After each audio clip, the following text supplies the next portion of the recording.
Chapter 46:51. Tangua, then I won't stand on ceremony. My parents will probably like it too, so I can give them some to try. So there's something for your parents. Jiang Zilin finished speaking, and a few more jars appeared on the table.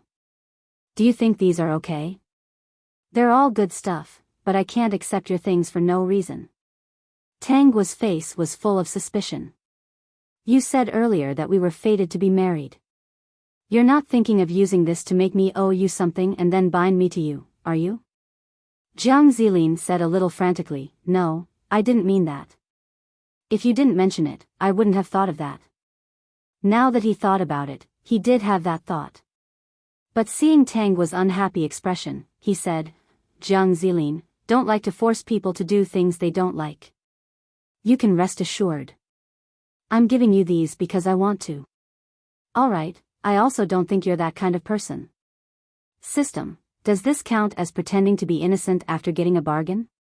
Tangua wanted to get down to business.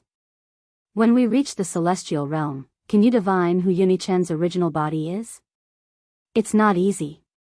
The other person should have some kind of magic treasure on him or where he lives that can hide from the heavens. However, if that person appears in front of me, I will be able to sense it. But last time I beat him up so badly that he probably won't be able to recover for thousands of years. He probably won't show himself too ostentatiously. Jiang Zilin thought that Tangua was worried that person would cause trouble and comforted her. I'll follow you from now on. You can do whatever you want. I'm invincible now. I see. With Jiang Zilin's words, Tangua wasn't worried anymore. She stood up with the portrait. I'll go out and make some arrangements. When Wei Xian gets the portrait, I'll return to the celestial realm. Wei Xian was still cultivating hard and had encountered many troubles. For cultivation resources, she had no choice but to go out and take risks often, causing her to be covered in injuries. If Jiang Zilin hadn't helped her protect the child in her womb, under such intense cultivation, even if the child was saved, there would have been problems sooner or later. After Tangua finished making arrangements, she returned to Jiang Zilin's place and found him staring at the tea in his teacup. He had even put a hand bone in the teacup. What are you doing? I'm drinking tea, Jiang Zilin replied. Tangua saw that the tea in the teacup had indeed decreased by a lot. She suddenly thought of the dragon with only bones left in a certain world. The way it drank wine was similar to Jiang Zilin's, soaking it in its bones. However, the dragon was much more unlucky than Jiang Zilin. Its flesh had been shaved off. Jiang Zilin, on the other hand, took the initiative to decompose the flesh and blood, leaving only the bones behind. He then asked someone to help him dismantle them and put them into a box. That dragon was unable to regrow flesh and blood, but Jiang Zilin was a saint, so he could regrow flesh and blood. Tangua thought of something. If she ate barbecued meat in front of Jiang Zilin, the other party would probably cry. System, too bad, too bad. Jiang Zilin didn't know what Tangua was thinking, so he happily chatted with her about the past. They were all stories between him and the sages during the ancient times. At that time, Jiang Zilin was extremely talented and had cultivated to the saint realm in a very short period of time. If it wasn't for the arrival of the great tribulation of heaven and earth, he would have been able to enjoy his glory. He also didn't expect that he would be entrusted with such a heavy responsibility not long after becoming a saint. Those sages really don't exist anymore? Jiang Zilin said, yes. If they gave up on this world, they still had a chance to survive and go to the void to find another holy land for cultivation. However, they chose to protect this place, so they all sacrificed themselves. Peak. Chapter 46:52. The next day, just as Jiang Zilin had said, Tangua heard movement outside the cave. She used her divine sense to scan and saw a beautiful woman walk in. Jiang Zilin said, Wei Xian is back. If Tangua hadn't wanted to see Wei Xian take the things, Jiang Zilin would have gone out to take a look. He had been cooped up here for many years and couldn't hold himself back. You seem to be injured. Tanghua sensed the bloody aura on Wei Xian's body and scanned her body. As expected, there were injuries all over her body. Only her abdomen was well protected. The moment Wei Xian walked into the cave, her entire body relaxed. She had clearly lost her memories. She didn't know why she had to cultivate so hard. There seemed to be a voice in her heart telling her that she had to become stronger. She touched her abdomen. Even if she didn't want to become an immortal, she had to do it for the sake of her child. She also wanted to know why she had lost her memories because she was very busy. Whose child was this? Why wasn't that person here? If that person was dead, she had to keep the child. If that person had betrayed her, she had to get her memories back. The child was that person's, and also hers. So what did it have to do with that person if she raised her child? With such thoughts, Wei Xian started to heal. After a while, Wei Xian felt that something was wrong. She hurriedly stood up and realized that there was something wrong with the place she had been sitting. Looking closely, the stone bed she had been sitting on was actually clean. The blood on it seemed to have been absorbed. Wei Xian understood that this stone bed was probably not ordinary. Tanghua and Jiang Zilin were below, listening to Wei Xian knock on the stone bed. After a while, Wei Xian finally found the box that Tanghua had left in the stone bed. Inside the box were secret cultivation manuals, some defensive treasures, and pills. Of course, there was also a portrait of her. There were a few words carved on the top of the box, left for the fated one. When Wei Xian saw these words, her heart suddenly jumped. The fated one? Was she that fated one? She carefully opened the box and found that the items inside were all extraordinary. Soon, she saw the portrait of Tanghua. When Wei Xian saw the portrait, he understood that this was the owner of the item. She then looked at the items left in the box. They were too important to her. With these things, she wouldn't have to go out on adventures often. She only needed to cultivate in peace and go out to gain experience when appropriate. Wei Xian unfolded the portrait and hung it on the wall. He stared at the portrait and muttered in a low voice, "So beautiful, she must be a fairy." "System, yes, go ahead." After she finished speaking, she respectfully waved at Tanghua's portrait. "Today, I was fated to obtain the item that Senior Fairy left behind and resolve Wei Xian's current difficulties. Please accept Wei Xian's 3 bows." After Wei Xian finished inspecting the items, especially the cultivation manual, her hands were trembling. Her greatest difficulty at the moment was that her cultivation technique wasn't good enough. Every time she ventured into dangerous places, she wanted to obtain a complete cultivation technique.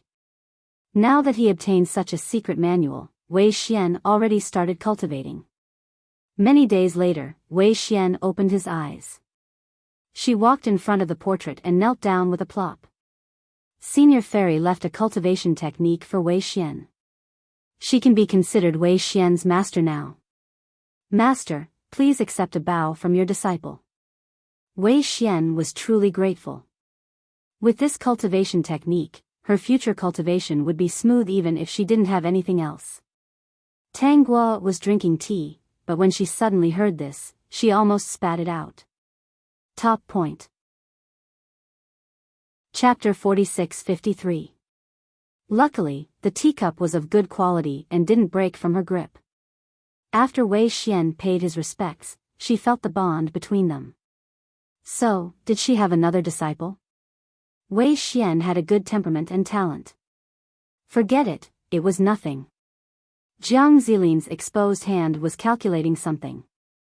Wei Xian has been pitiful for so many lifetimes. His luck has finally changed. What did you calculate? Jiang Zilin withdrew his hand and hid it in his robes. The path to immortality is limitless. The old men didn't lie to me. As long as you appear, everything can be solved. Jiang Zilin was in a good mood. Not only could she solve the problems in the immortal world, she could also solve his problem of being single. Although they didn't have anything now, there would definitely be something in the future. Jiang Zilin wasn't in a hurry. He didn't have flesh and blood yet. No matter how beautiful his bones were, they couldn't compare to a body with flesh and blood. It wouldn't be too late to talk about this after he grew flesh and blood. Tang Guo didn't expect Wei Xian to be so straightforward and take her as his master after cultivating her technique. Of course, she didn't dislike it. Instead, she felt that it was a pity that such a good person like Wei Xian was ruined by Yunichen. So, while Wei Xian was cultivating, she gave him something to help him become stronger so that he could beat up Yunichen properly in the future. Wei Xian was cultivating when he suddenly heard movement. He opened his eyes and saw that a ring had fallen out of the portrait. After doing this, Tang Guo and Jiang Zilin teleported out of the cave. The two didn't stay and directly returned to the immortal world. It was more difficult to come to the mortal world, but it was easy to return to the immortal world. There were almost no obstacles. After arriving at the immortal world, Tang Guo didn't go home. Instead, she planned to walk around. She didn't know how Yunichen was doing. According to the original situation, the original owner would go out with Yunichen to train. Because of the original owner, Yunichen's training went very smoothly. Also, the original owner helped solve many problems along the way. She taught those who bullied Yunichen a lesson and offended many people. Now that it was her, she definitely wouldn't do those cheap things. According to the original plan, Tang Guo brought Jiang Zilin to look for Yunichen one by one. Soon, they found out where Yunichen was. Yunichen was currently at Dan Mountain and had gotten into a conflict with someone. Tang Guo remembered that someone had mocked Yunichen for being a mere Xian immortal. How could he be liked by the original owner? The original owner of the body was the daughter of the Azure Emperor. There were many admirers in the immortal world. After she married Yunichen, many people hated Yunichen. Especially those who thought they had a great chance with the original host. The person who had a conflict with Yunichen on Pill Mountain was the son of the Pill Emperor, Lin Chu. The Pill Mountain was the territory of the Pill Emperor. Yunichen came here to participate in the Pill Emperor's Pill Concoction Conference. The winner would receive a reward from the Pill Emperor. They might even be able to receive some pointers from the Pill Emperor. Yunichen also came here to receive a reward. He had many fortuitous encounters and learned many skills. He wouldn't miss out on anything useful for cultivation. Lin Chu was the son of the Pill Emperor. Because Yunichen and the original owner of the body were engaged, he didn't like Yunichen. Originally, he didn't want to participate in the Pill Concoction Conference. However, knowing that Yunichen was here, he couldn't let it go. When Tang Guo and Jiang Zilin appeared in the crowd, they happened to see them concocting pills. The pill concoction competition was coming to an end. There were only 5 people left on the stage. Yunichen and Lin Chu were among them. The last round was about to begin. Lin Chu didn't expect Yunichen to be so powerful. However, he believed in his own abilities. As the son of the Pill Emperor, how could he lose to a nobody? It would be embarrassing. Tang Guo looked at her memories. In the last round, the original owner gave Yunichen a top-grade alchemy furnace. Using the top-grade alchemy method, Yunichen won against Lin Chu by a narrow margin. This time, she wouldn't give it to him. Chapter 46-54. Yunichen didn't know that Tang Guo had appeared below the stage. He was now wholeheartedly thinking about how to deal with the last round. He had already done his best to continue for so many rounds. If Lin Chu hadn't participated, the final winner of this alchemy conference would definitely have been him. Lin Chu was the son of a Pill Emperor after all. It was also because Lin Chu didn't think highly of him in the beginning that he used some tricks to tie with Lin Chu. The first few rounds of the alchemy conference seemed to be used to prove one's ability. The final round would determine the true winner. Yunichen frowned as he thought. When the spiritual herbs were distributed, he had no other choice but to bite the bullet and refine pills.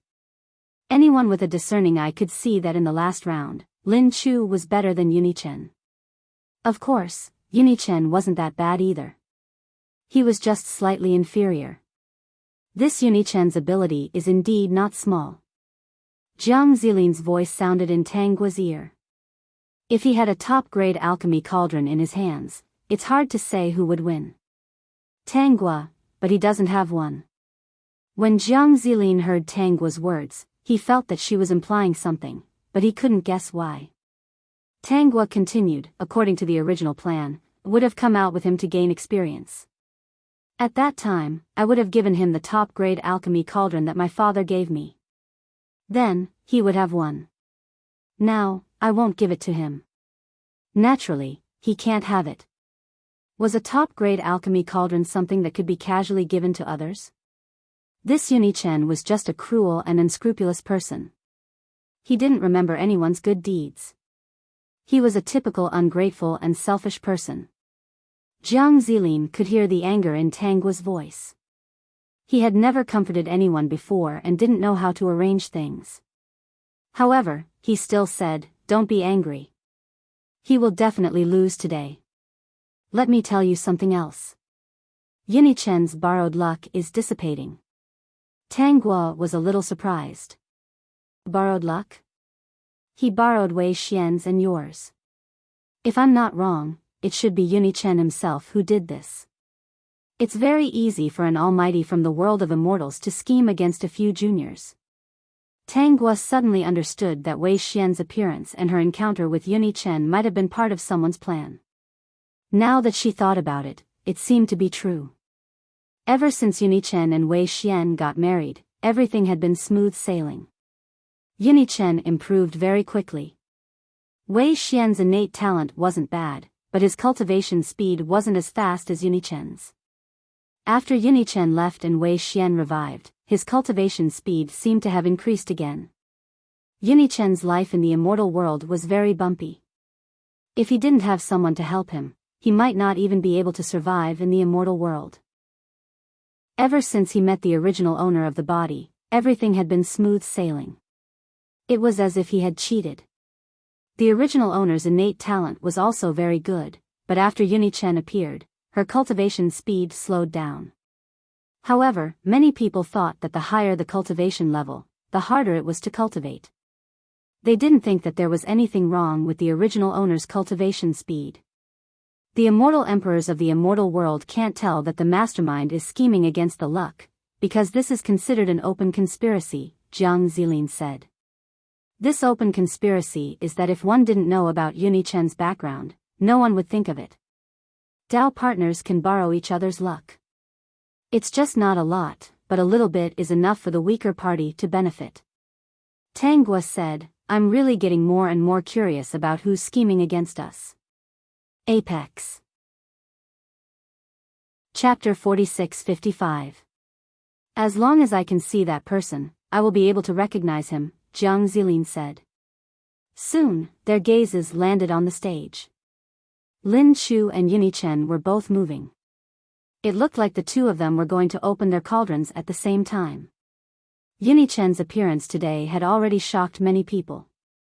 They thought that this person was indeed worthy of being chosen by the Azure Arch.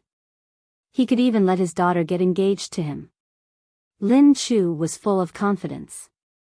Of course, after witnessing Yunichen's prowess in the first few rounds, he was very serious about the last round. He did not dare to be careless. If he lost today, not only would he lose face, but he would also lose face for his father. Lin Chu finally laughed when she saw the round and fragrant immortal pills being refined. Moreover, there were a total of 9 immortal pills in one furnace. Yunichen frowned as he looked at the 8 immortal pills lying in the cauldron. As expected, he was still lacking a lot of experience in refining immortal pills of this stage. He should have lost this round. He looked at Lin Chu with an unfriendly gaze. If the other party had not suddenly appeared to obstruct him, he would definitely have received the alchemy thearch as reward.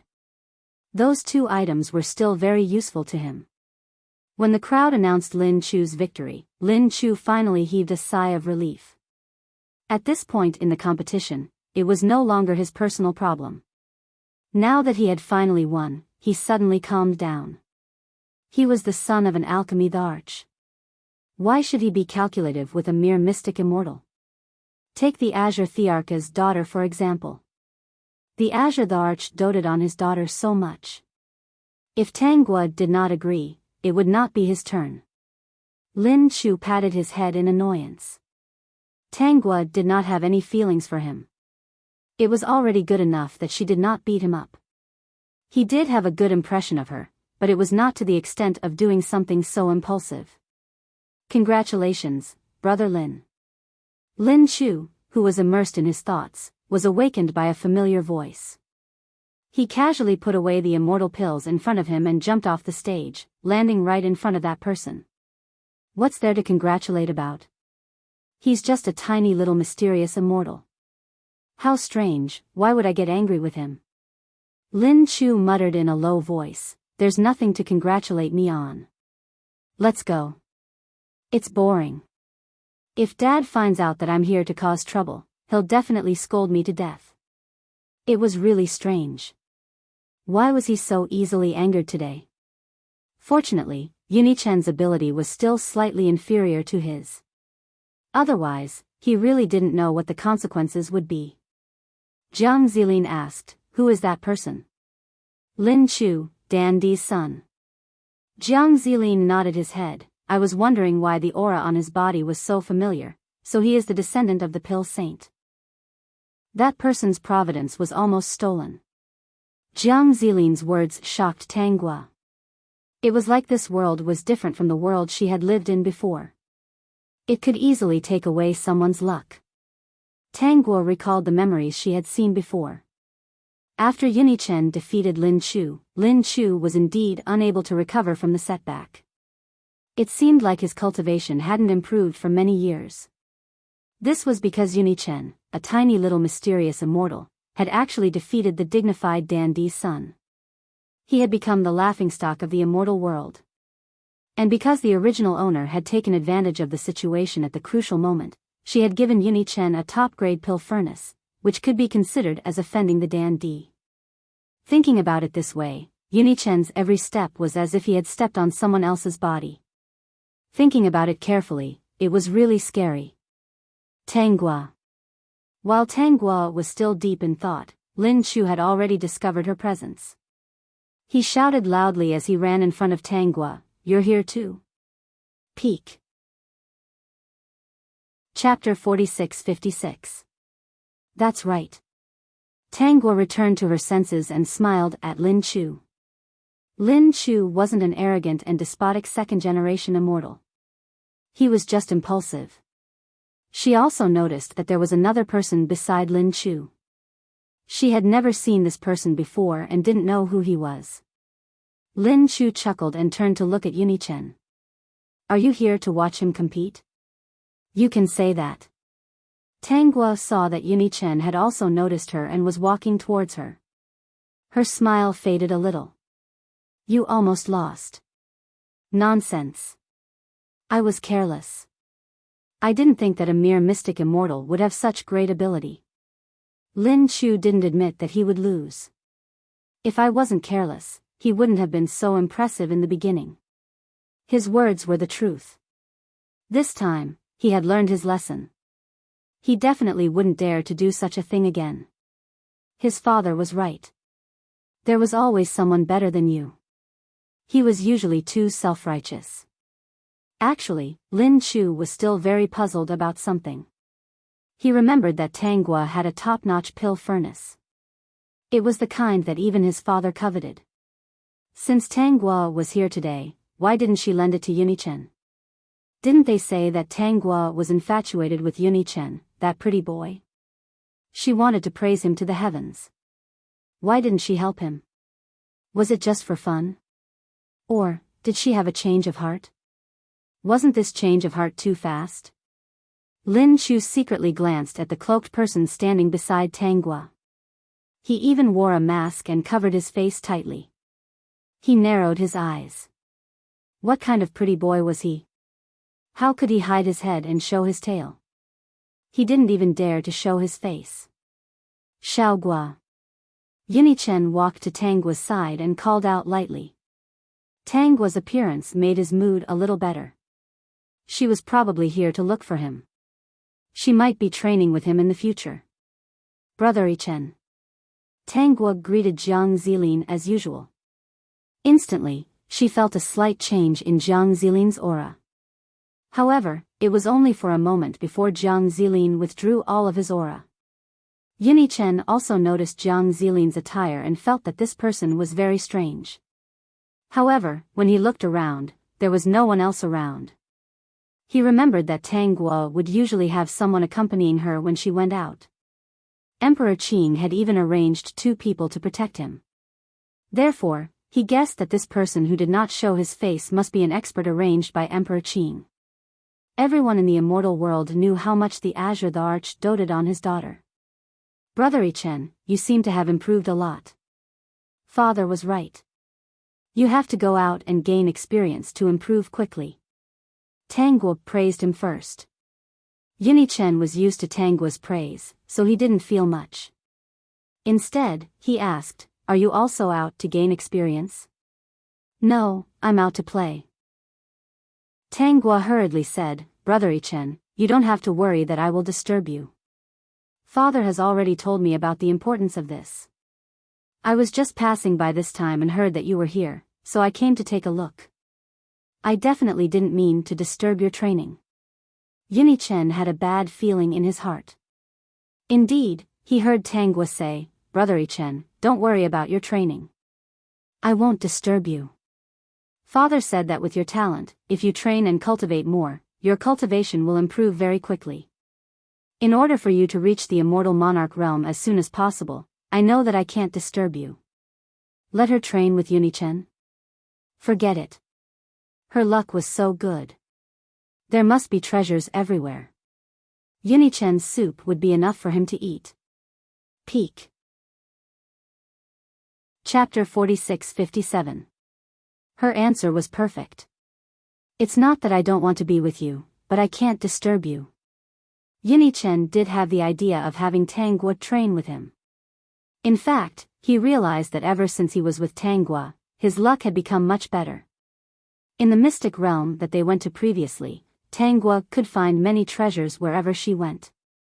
She could lean against the wall casually and find the key to the array formation in a secret room. This was also why Yunichen allowed Tangguo to have feelings for him and even agreed to their engagement. It was because her existence could help him cultivate. After becoming an immortal, he knew that there was still a saint. Becoming a saint was much harder than becoming an immortal.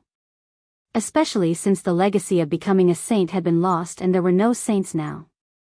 Who wouldn't want to be the first saint? Yunichen thought that Tangguo would follow him. He didn't expect her to be so sensible and not disturb him. He frowned. Tangguo quickly said, "Brother Ichen, don't doubt me. I really won't disturb you. Don't worry. You can train in peace. I'll wait for you to cultivate to the immortal Lord realm." There were many people watching. Yunichen wanted to say something, but he couldn't. Looking at Tangguo's innocent smile, he suddenly felt a little irritated and didn't want to pay attention to her. Yunichen replied faintly. "Where do you plan to go next?" "I'll stay in Elixir Mountain for a while. I have a few old friends here. I'll drink with them and then go to other places to take a look after a while." Yunichen's plan was ruined. The old friends that Tangguo mentioned should be Lin Chu and the other immortals. He and these people were born to be enemies. Moreover, he had to cultivate all the time. He didn't know how long Tangguo would stay, so he naturally couldn't stay here and waste time. "Brother Ichen, go and train. You don't have to accompany me. I know you're doing this for our future." Her words made Yunichen feel as if a fishbone was stuck in his throat. However, that was how he appeared on the surface, so he only grunted and left. Tangguo didn't say anything like before, which made Yunichen very depressed. Tangguo touched the storage ring on her finger. "What do you think? What a joke. How was that possible?" She would rather feed her things to the dogs than give them to Yunichen. "Tangguo, have you changed your mind?" Yunichen had been gone for a long time. Lin Chu and Tangguo had also changed places. Lin Chu also called a few other people that Tang Guo was familiar with to come to a tea house in Danshan City. It had indeed been a long time since these second-generation immortals had gathered. Ever since Tang Guo became infatuated with that brat named Yuni Chen, she had shattered the hearts of many second-generation immortals. In reality, they also understood that even if Tang Guo hadn't become infatuated with Yuni Chen, they still wouldn't have had a chance. What do you mean? Tang Guo didn't quite understand. A strange expression appeared on Lin Chu's face. Don't deny it. You treated Yuni Chen the same way you treated Yuni Chen before. You couldn't wait to hang on to him before, but now it seems like you can't wait for him to scram. Speaking of which, why don't you introduce this person beside you? Is this the new gigolo you've fallen for? Tang Guo, you really know how to play. Everyone else chimed in. They had been a little angry with Yuni Chen before, but now that they knew the truth, they suddenly sympathized with Yuni Chen in their hearts. Tang Guo, Jiang Zilin. He actually hoped that this would be the result. These second-generation immortals really had good taste. Lin Chu, I think you've misunderstood. Tang Guo tried to explain. Lin Chu hurriedly waved his hand. I know. Don't worry, we all grew up together. I'll help you keep this a secret and won't tell anyone. Chapter 46-58. By the way, why did you participate in the alchemy conference? Tang Guo asked deliberately. According to normal circumstances, Lin Chu shouldn't have gone. Even if he was a second-generation immortal, he wouldn't be that stupid. Just because of a small profound immortal, he lowered his status to compete with the other party. Just thinking about it made him feel suffocated. No matter if he won or lost, Lin Chu wouldn't get a good evaluation. If he won, as the son of a pill emperor, shouldn't that be the case? If he lost, then he was finished. He was the son of a pill emperor, but he actually lost to a nobody. It was equivalent to being Yuni Chen's stepping stone. Speaking of this, Lin Chu's expression was also very ugly. Maybe my brain went haywire at that time. He even glared at Tang Guo. Wasn't it because of you? If you didn't like that pretty boy, would I have been so impulsive? So you're saying that it was because of me? Tang Guo asked with a smile. Lin Chu gave up resisting. Just take it that I couldn't swallow my anger. Only if my brain went haywire would I do something irrational because you liked that pretty boy. My father probably knows about it now. I don't know how he'll deal with me. I plan to go out and hide. Tang Guo realized that the person beside Lin Chu just now wasn't here. She asked, who was the person beside you just now? A good friend I met by chance. Lin Chu's expression was strange. No way. Are you eating from the bowl while looking at the pot? Without waiting for Lin Chu to continue speaking, Tang Guo picked up the teacup and threw it at his face. Lin Chu hurriedly caught it and begged for mercy. He's a good friend. I met him during my training. I think he's a good person. His name is Jiang Chuang. He knew that we were familiar with each other and didn't want to disturb us, so he left first. Speaking of Jiang Chuang, Lin Chu's expression suddenly changed. Everyone else's expression froze. They all saw Lin Chu's change. Sweet potato Lin Chu came back to his senses. Seeing that everyone was looking at him, he said, I just remembered something. It was Jiang Chuang who told me about Yuni Chen's participation in the alchemy conference. He also told me a lot.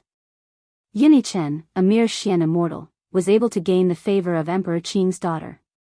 His words clearly showed that he was slapping the faces of us, the second generation of immortals. Do you mean that Jiang Chuang deliberately provoked you to make a fool of you? Tang Guo asked. In fact, she just said it casually. She didn't expect this to be involved.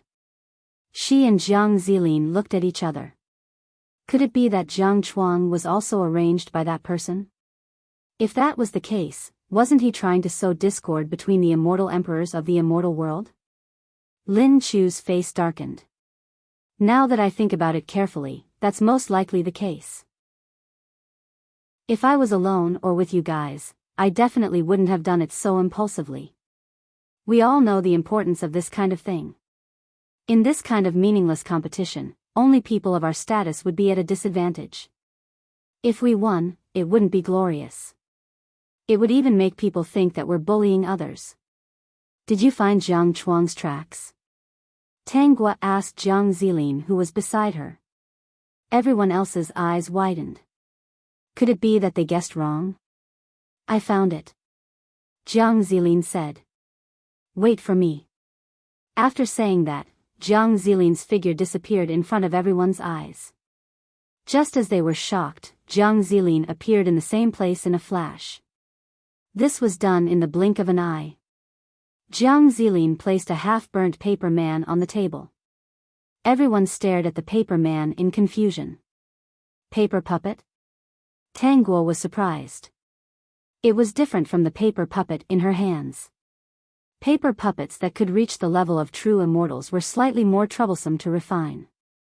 Paper puppets of this level couldn't be used in worlds that didn't have cultivation power. If they weren't careful, the world would be destroyed. Jiang Chuang's aura. Lin Chu held the paper puppet and sniffed it. So, this is Jiang Chuang? Damn. Someone used a paper puppet to scheme against me. Who is this despicable guy? Lin Chu's eyes widened. How much hatred does he have? He spent so much to scheme against me. Does he feel good after seeing me make a fool of myself? I don't have anyone, right? Tang Guo was silent. That person wanted to scheme against the luck of these second-generation immortals and then cause chaos in the immortal world. Was he trying to fish in troubled waters? If all the luck can be calculated on one person, that person might be able to accumulate luck and become a sage. Jiang Zilin transmitted his voice to Tang Guo. It's not impossible, but many people will be sacrificed. He probably felt that it was hopeless to break my restriction, so he chose this method. Peak. Chapter 46-59. If that's the case, Yuni-Chen should be up against a reputable second-generation immortal in the immortal world. Tang Guo and Jiang Zilin transmitted their voices. After Jiang Zilin's reminder, Tang Guo recalled her memories and seemed to have seen through something. She was thinking that Wei Xian should be the only chance of survival in the immortal world. If that person hadn't arranged for Wei Xian to be with Yuni-Chen, then Yuni-Chen wouldn't have interacted with Wei Xian. If he didn't have interacted with Wei Xian, then he wouldn't have killed Wei Xian by severing his emotions. Without this ill-fated relationship, Wei Xian wouldn't have killed Yuni-Chen in the end. Then, the two of them wouldn't have been entangled for eternity. This way, that person's scheme would never have been completed. She found the conflict between Yuni-Chen and the second-generation immortal in her memories. Tang Guo's gaze landed on Lin Chu, who was still filled with hatred. Based on the current situation, Lin Chu's crisis could be considered resolved. According to that person's calculations and arrangements, Yuni-Chen should have approached the next person and planned to steal their fate. Lin Chu, I'm leaving. Tang Guo's sudden words stunned Lin Chu. Didn't you say you were going to stay at the Elixir Mountain for a while? Before he met Tang Guo, Lin Chu was still a little angry. Yuni-Chen, a mere abstruse immortal from the lower world, had actually defeated many second-generation immortal and won Tang Guo's heart. Now that he saw Tang Guo and saw a gigolo beside her, he wasn't angry at all. Also, Tang Guo's attitude towards Yuni-Chen didn't seem like she was going to stick to him eagerly. What was there to be angry about? Wasn't it just the prettiest girl among the second-generation immortal taking a fancy to a gigolo? Maybe she would hate him that day. Look, how long had it been and there were already other gigolos? I suddenly wanted to go somewhere else. Lin Chu looked at Jiang Zilin and thought to himself, like hell I'd believe you. I told Yuni-Chen that I wanted to stay on Dan Mountain and take a look. After Yuni-Chen left, she couldn't wait to take her new gigolo on a sightseeing tour. Lin Chu suddenly realized why Tang Guo asked Jiang Zilin, the gigolo, to wear a mask. She definitely didn't want to expose his identity. Chen might misunderstand that Jiang Zilin was just a follower if he dressed up mysteriously. Tang Guo found that there was something wrong with Lin Chu's eyes. Why did he look like he worshipped her? She shouldn't have done anything, right? Okay, go ahead. Have fun. Lin Chu didn't stop her anymore. He even whispered, "You really know how to have fun. Be careful." Tang Guo was speechless. What was this? She always knew that Lin Chu was a master of imagination. She didn't know what he was thinking in such a short time. In that case, she'd better leave quickly. If she stayed on Dan Mountain, she didn't know what Lin Chu would think. By the way, Lin Chu, why don't you cultivate properly? Tang Guo wanted to reveal something to Lin Chu. She directly transmitted the last sentence to him. I'm already at the Immortal Monarch realm. Holy shit. Lin Chu's eyes widened in disbelief. His eyeballs were about to pop out. You pervert. Although they were of the same generation, Tang Guo was only in her 20s. He was already more than 100 years old. In the immortal world, he was already a genius. However, in front of Tang Guo, he felt inferior. Go into seclusion and cultivate. Tang Guo transmitted again. Don't tell anyone about this. I'm only telling you because we're friends. Peek. Chapter 4660. Lin Chu shook his head. No, you're obviously here to attack me. We're not friends. Why would I, Lin Chu, do this? You've been attacking my friends ever since I was young. Cultivate well. Something is about to happen. Be careful and don't get angered too easily. Be careful. Today's matter isn't simple. Tang Guo reminded him before leaving. Lin Chu had a good relationship with her.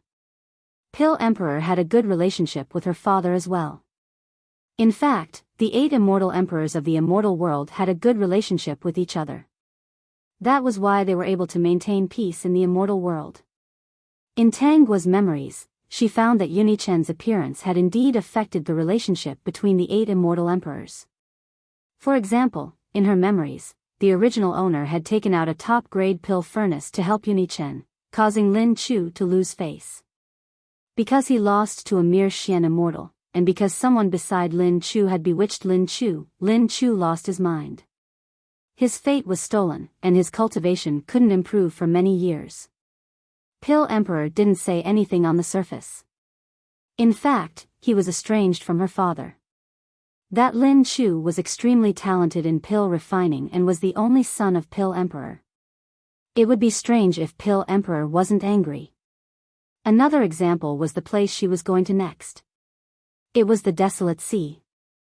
A secret realm was about to appear in the Desolate Sea. Below the Desolate Sea was Dragon Emperor's son, Eoxian. In her memories, Dragon Emperor's son had died. News spread that Lei Yu had killed Eoxian for the treasures in the secret realm. After Lei Yu killed Eoxian, he fled for his crimes. Tang Guo was silent. How was that possible? The second generation of immortals usually had a good relationship.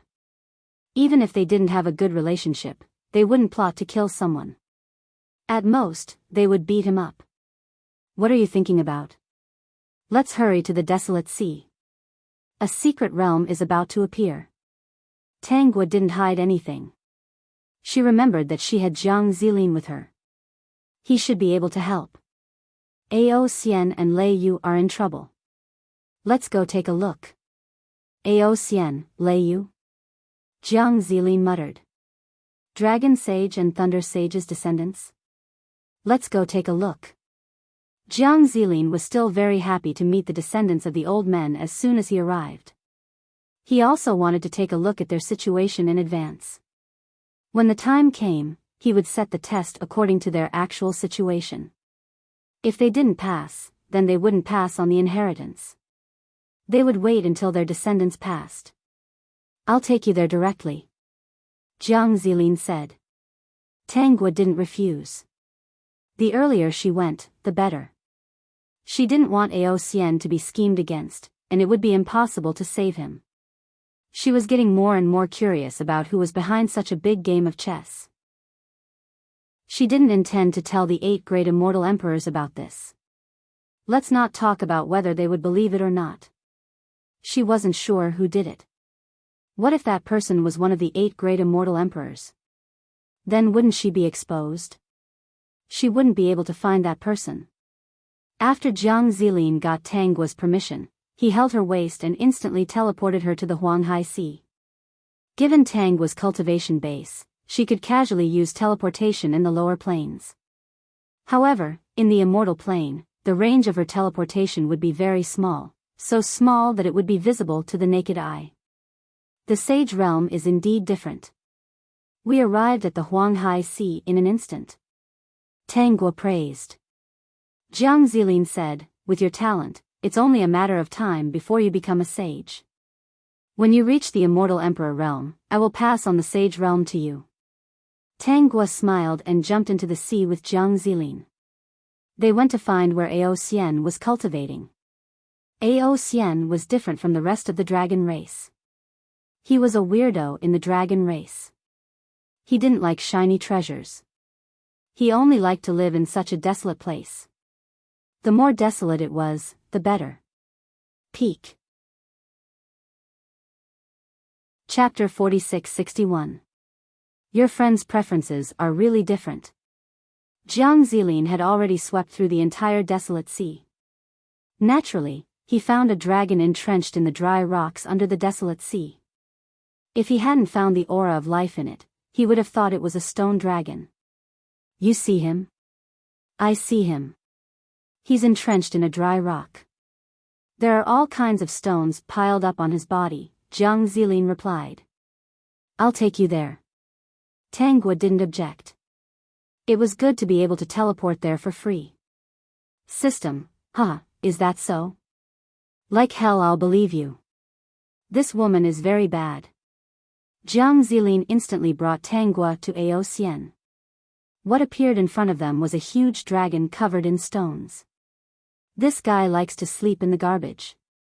Tangua was speechless when she saw it. Who is it? With such a loud voice, Ao Xian couldn't continue cultivating. He turned over and shook off the stones and water plants on his body. A huge dragon head instantly stared at Tangua. Ao Xian, who was about to explode in anger, was stunned. Tangua? What are you doing here? No, how did you come in quietly? Didn't I set up a restriction? Why didn't I feel you breaking the restriction? Ao Xian was shocked. Did your cultivation level increase again? You can say that. There's no justice in this world. Ao Xian's body rolled, and the seawater above him rippled violently. However, it was only an instant. He had turned into a human. Ao Xian was different from the other dragons. The other dragons liked to dress up elegantly. Ao Xian, on the other hand, was dressed simply, as if he was a vegetarian. Ao Xian waved his hand, and the surrounding area was cleaned. He took out a table and a stool, and invited Tangua to sit down. Only then did he notice Jiang Zilin. He was shocked. He didn't notice this person just now. This is, my friend, Tangua introduced. Jiang Zilin. We came out to play together. Ao Xian was puzzled. Isn't the gigolo you like called Unichen?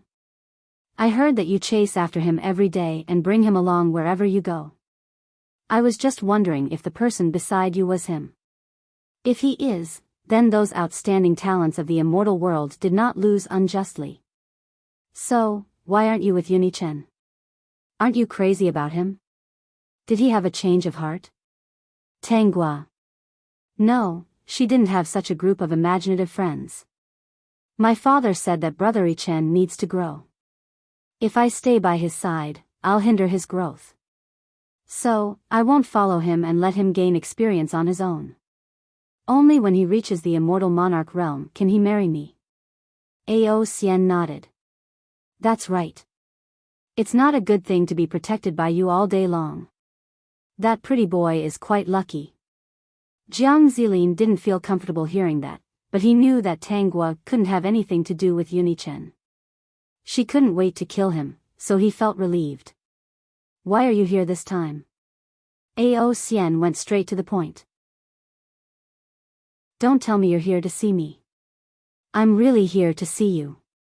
Tanghua said. I saw that you don't have long to live. As a friend, I won't leave you in the lurch. When did you learn to brag? I don't have long to live. How could I? Ao Xian didn't care. He was sleeping here. Who would he offend? He was the son of the Dragon Emperor. Who would dare to do anything to him?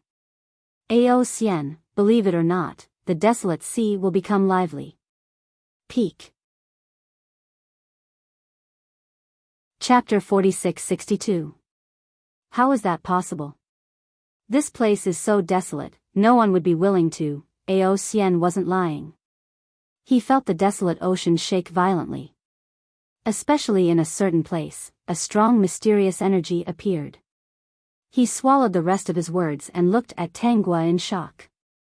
Tanghua and the other two quickly jumped to the surface of the sea. Ao Xian stared dumbfoundedly at the distant place filled with clouds and mist. Unexpectedly, a mountain rose from the ground. The mysterious aura just now came from it. It's probably going to be lively.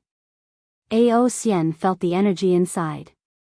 It seemed that because of the sudden appearance of the mountain, the desolate ocean became more lively. How did you know? Ao Xian stared at Tanghua. Is my life really in danger? Otherwise, how could there be such a coincidence? Yes. Ao Xian didn't doubt it this time. Tanghua was the smartest and most talented of the second generation. She was only 40 years old and was not weaker than them. Someone once said that Tanghua might be able to revive the saint's light in the future.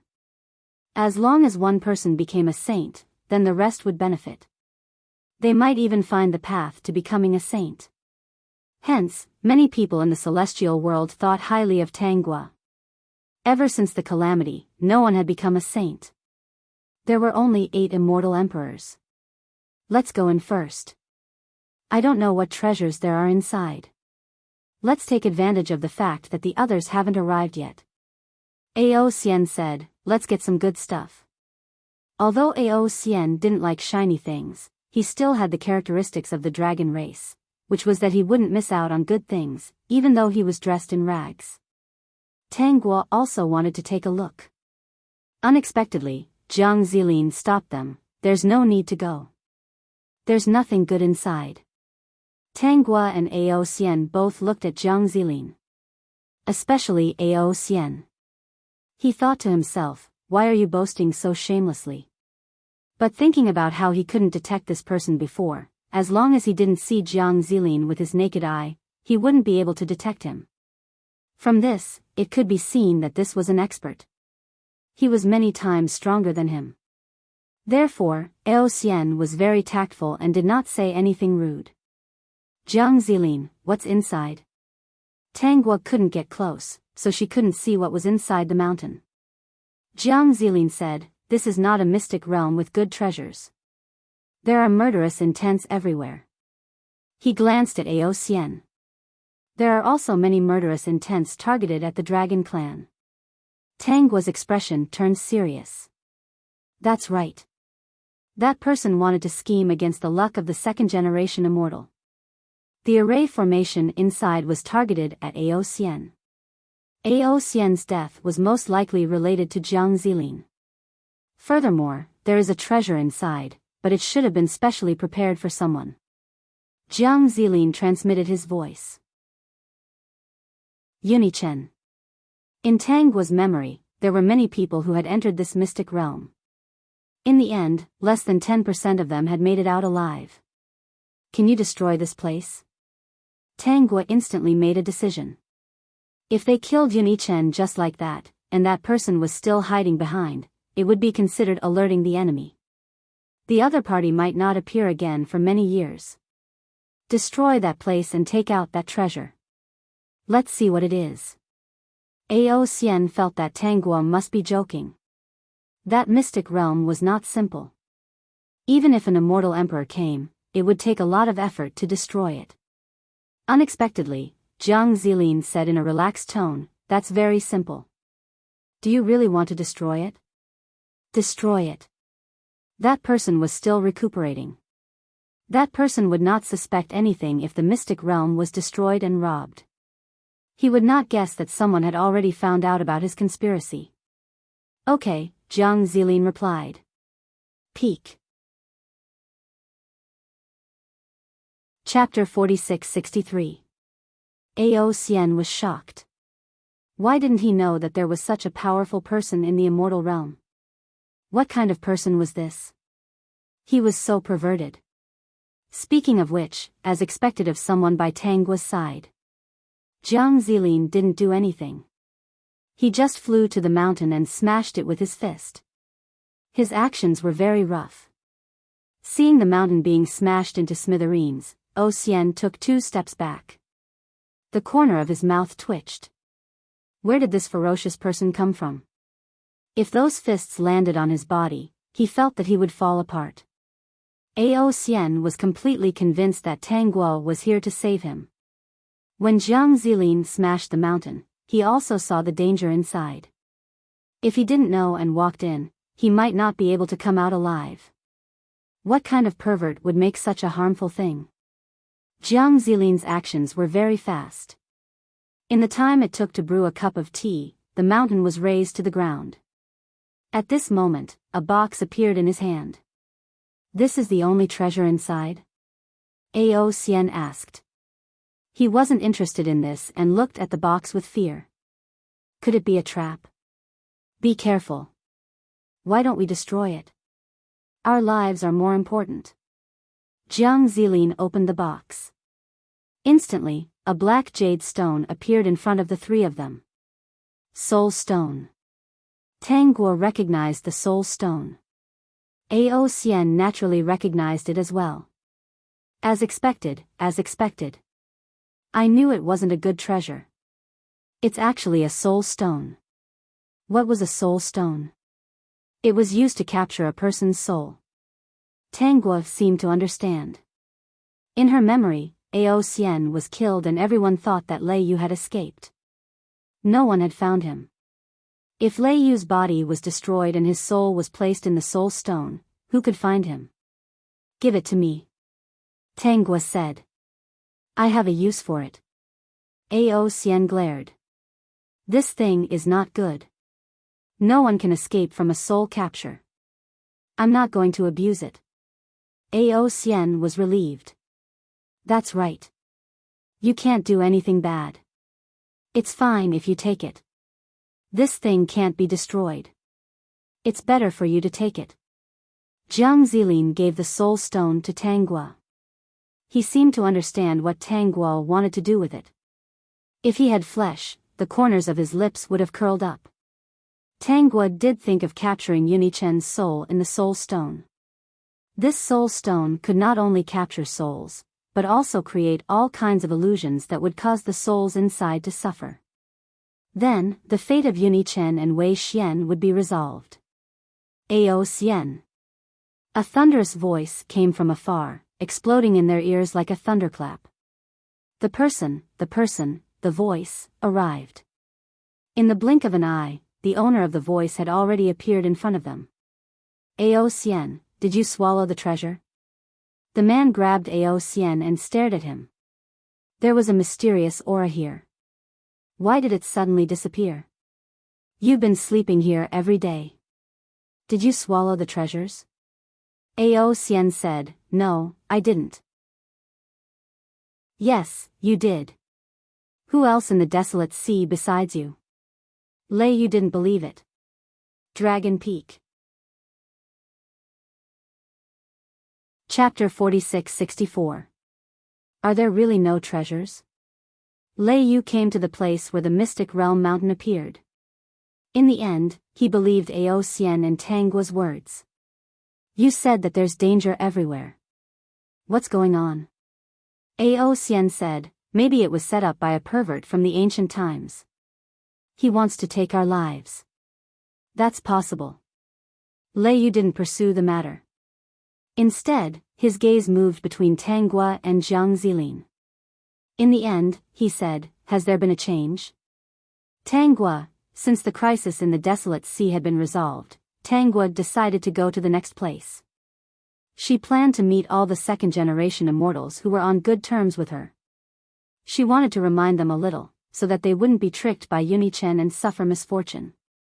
Hearing that Tanggua was leaving, the two of them were a little reluctant. Why was she leaving so soon after meeting? Wasn't she going to stay for a few drinks? "I'm already at the Immortal Monarch realm." Ao Xian, Lei Yu, they couldn't compare. They were still quite far from the Immortal Monarch realm. They didn't expect that Tanggua had already advanced. This was a pervert specially arranged by the heavens to beat them. Stop fooling around. Advance to the Immortal Monarch realm as soon as possible. When I came here, I met Lin Chu.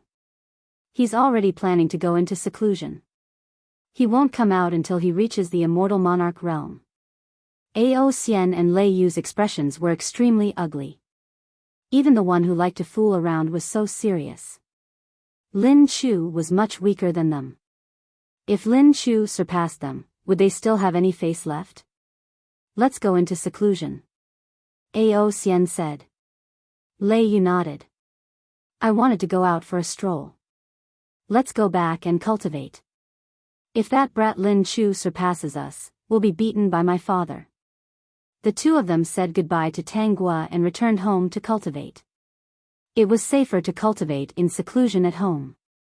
Who knew what would happen outside? When Tanggua headed to the next place, she sent a message to Lin Chu. Lei Yu and Ao Xian are already in seclusion. They plan to break through to the Immortal Monarch realm in one go. Lin Chu planned to cultivate properly, but he did not plan to go into seclusion. After receiving Tanggua's message, his expression changed. Fuck, those two guys are not human. They're actually cultivating in seclusion without saying anything. Are they trying to leave me far behind and then laugh at me? No, I need to go into seclusion. Lin Chu energetically rushed to find the Dan Emperor, shouting loudly, "Father, father, I want to go into seclusion." The Dende was currently researching medicinal pills when he saw Lin Chu suddenly barge in and even yell about going into seclusion. He was a little confused.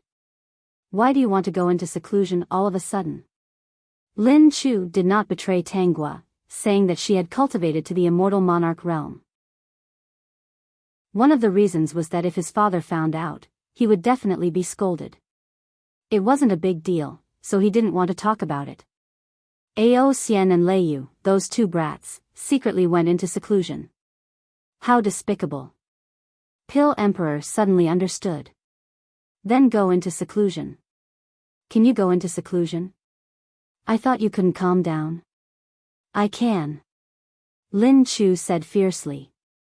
No matter what, I'm still father's son. I can't always be the last one. Pill Emperor lovingly patted Lin Chu's head. Don't force it. You're different from them. Follow your heart and refine more pills.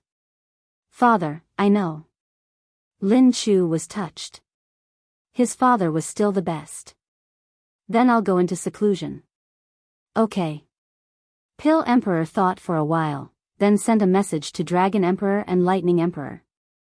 After knowing that Ao Xian and Lei Yu were really in seclusion, the three of them felt relieved. They felt that their children had grown up. Lin Chu and the other two were already in seclusion. Tanggua and Jiang Zilin had also left the desolate sea. Peak. Chapter 46-65. Half a day after they left, Yunichen came to the desolate sea, which was where the Mystic Realm Mountain had appeared. Many people had come to this place. Yunichen was surrounded by many people. They looked at the desolate sea and mumbled, "It's clearly here. Why isn't it here? Did I sense wrongly? It might have disappeared again. It's very possible. Whether it's the mystic realm or something else, the desolate sea is still the desolate sea. Let's go. There's nothing here." People left one after another. Yunichen sat on the boat and refused to leave. His instincts told him that there was something here. He waited for 3 days. No other immortals came to the desolate sea. He was the only one on the calm sea. He ordered his 2 followers to wait on the shore. The desolate sea was still the barren desolate sea. In the end, Yuni-chen still left. He felt a little indignant.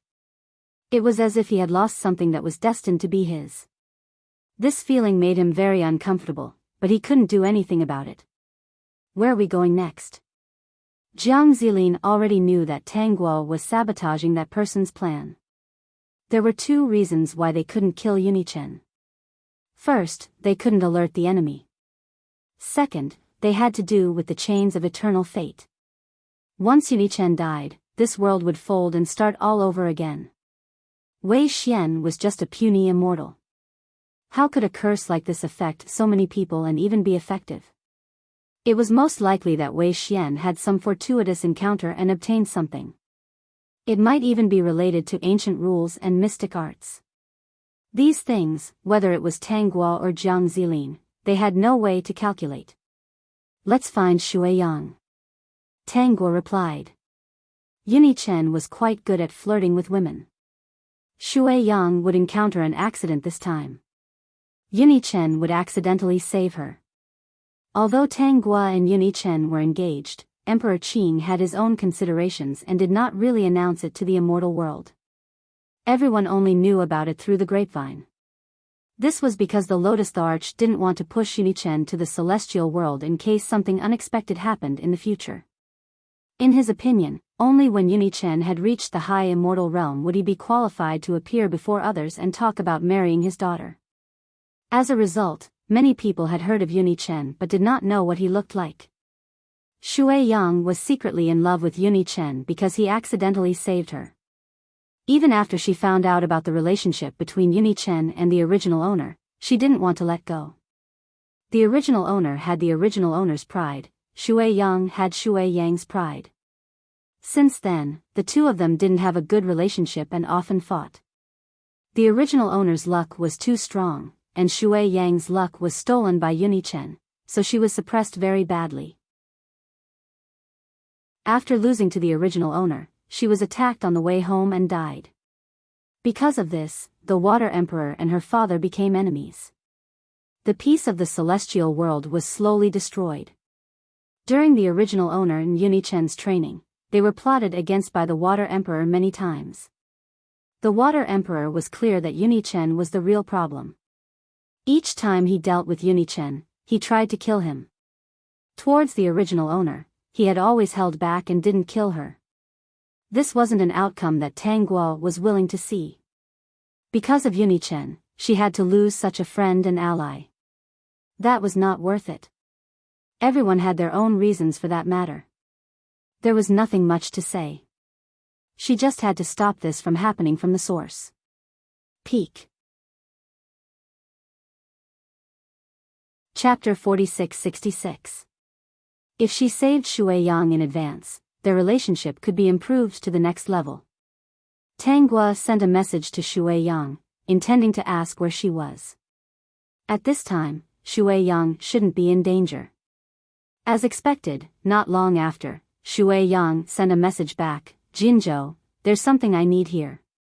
Tang Guo, I've been bored here recently, so I came to play with you. Shui Yang, come, I won't leave Jinzhou for a while. Speaking of which, didn't you find a gigolo? Are you bored? When Tang Guo saw this message, her face turned ugly. How did the entire celestial world know that she found a pretty boy? Jiang Zilin was also speechless. What pretty boy? That Yuni-chen didn't even count. At most, he was just a scammer. Tang Guo didn't reply to Shui Yang's message. She didn't want to discuss why she fell for a pretty boy. One day, she was going to clear her name. System, I don't think you can clear your name. They'll only think that host was blind and was tricked by a pretty boy. It was better for him not to say this out loud. It was more dangerous. It was already the 3rd day since Tang Guo arrived in Jinzhou. Every city had a teleportation array, so it was very convenient to travel. Tanggua didn't need to teleport and Jiang Zilin didn't mention it. To him, it was the same. When she arrived in Jinzhou, Tanggua sent another message to Shui Yang. She didn't expect to hear that Shui Yang had already gone to that place. That place was a dangerous place. She didn't know what Shui Yang was looking for. Shui Yang, it should be over in 3 to 5 days.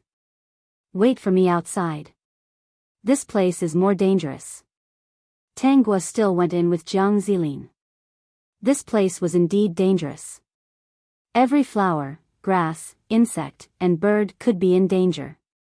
What was even more terrifying was that there were illusions here. Help me see where Shui Yang is. Go to her side as soon as possible in case anything happens. Tanggua said to Jiang Zilin. She even took out Shui Yang's portrait. This is Shui Yang. Jiang Zilin stared at the portrait for a moment, then covered the entire danger zone with his divine sense. After a while, he said, she's currently trapped in an illusion. I'll take you there. Jiang Zilin hugged Tanggua and disappeared from where he was. In the next moment, he appeared in Shui Yang's illusion. However, what greeted her was Shui Yang's blade. Jiang Zilin quickly dodged with Tanggua. Facing Shui Yang's cold and clear eyes, Tanggua shouted, Shui Yang? Don't hide. Come out. Shui Yang said as she slashed towards Tanggua's position. He must have been blinded by the illusion. Tanggua began to examine the illusion. The more she looked, the more silent she became. It was man-made again. Jiang Zilin walked in front of Shui Yang and formed 2 hand seals. The ferocious aura on Shui Yang's body disappeared. When she saw Tanggua, she was surprised for a moment and then quickly said, this place is very strange. Let's get out of here quickly. As for why Tanggua was so fast, she forgot to ask. If Tanggua didn't come here in time, she might have been seriously injured. There was nothing here that she needed. Everything was just a mistake in the information. Really, she was a bit careless this time. Shui Yang also noticed Jiang Zilin beside Tanggua. She was very curious. Was this the pretty boy that Tanggua kept? Looking at his figure and seeing that he didn't fear danger and followed Tanggua, he didn't seem bad. Tanggua looked at Shui Yang's eyes and was speechless. Peak. Chapter 46-67. The 3 of them walked back the way they came, but they didn't expect to meet Yuni-chen, who just happened to come in. When Tanggua saw Yuni-chen, she first shouted, Brother I-chen, are you here to train? Tanggua quickly walked in front of Yuni-chen. Yuni-chen looked at Tanggua's smiling face and didn't know what to say for a moment. Brother I-chen, your cultivation seems to have improved a lot recently. Indeed, training is useful. Father didn't lie to me. I won't disturb you. You will definitely be able to cultivate quickly. After hearing Tanggua's words, Yuni-chen didn't know what to say. Fortunately, he wasn't good with words and Tanggua usually didn't mind. He just needed to respond. He didn't know why, but this training wasn't going well. Although his cultivation still improved quickly, he always felt that something was wrong. It was as if things weren't supposed to be like this. Xiaogua, why are you here? Yuni-chen finally asked the question he wanted to ask. He didn't suspect anything and just asked casually. Tanggua replied, I'm here to play with Shui Yang. Tanggua pointed at Shui Yang's position. This is Shui Yang, my good friend. Shui Yang nodded faintly and looked at Yuni-chen from head to toe. She couldn't help but frown.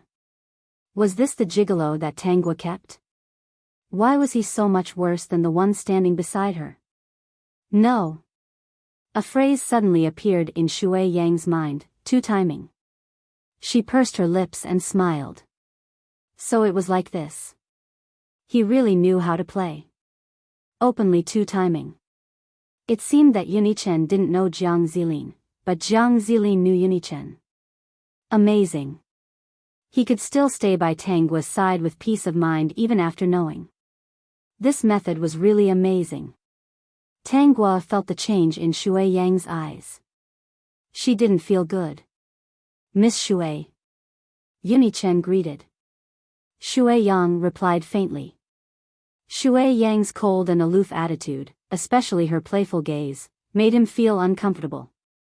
These second-generation experts of the immortal world looked down on cultivators who ascended from the lower realm. Ever since he came to the immortal world, he had encountered countless supercilious looks. Just like when he was in the Yun family, he was insulted and bullied. This was the darkest time of his life. He swore that if he had the chance, he would definitely make those people regret it. He did it.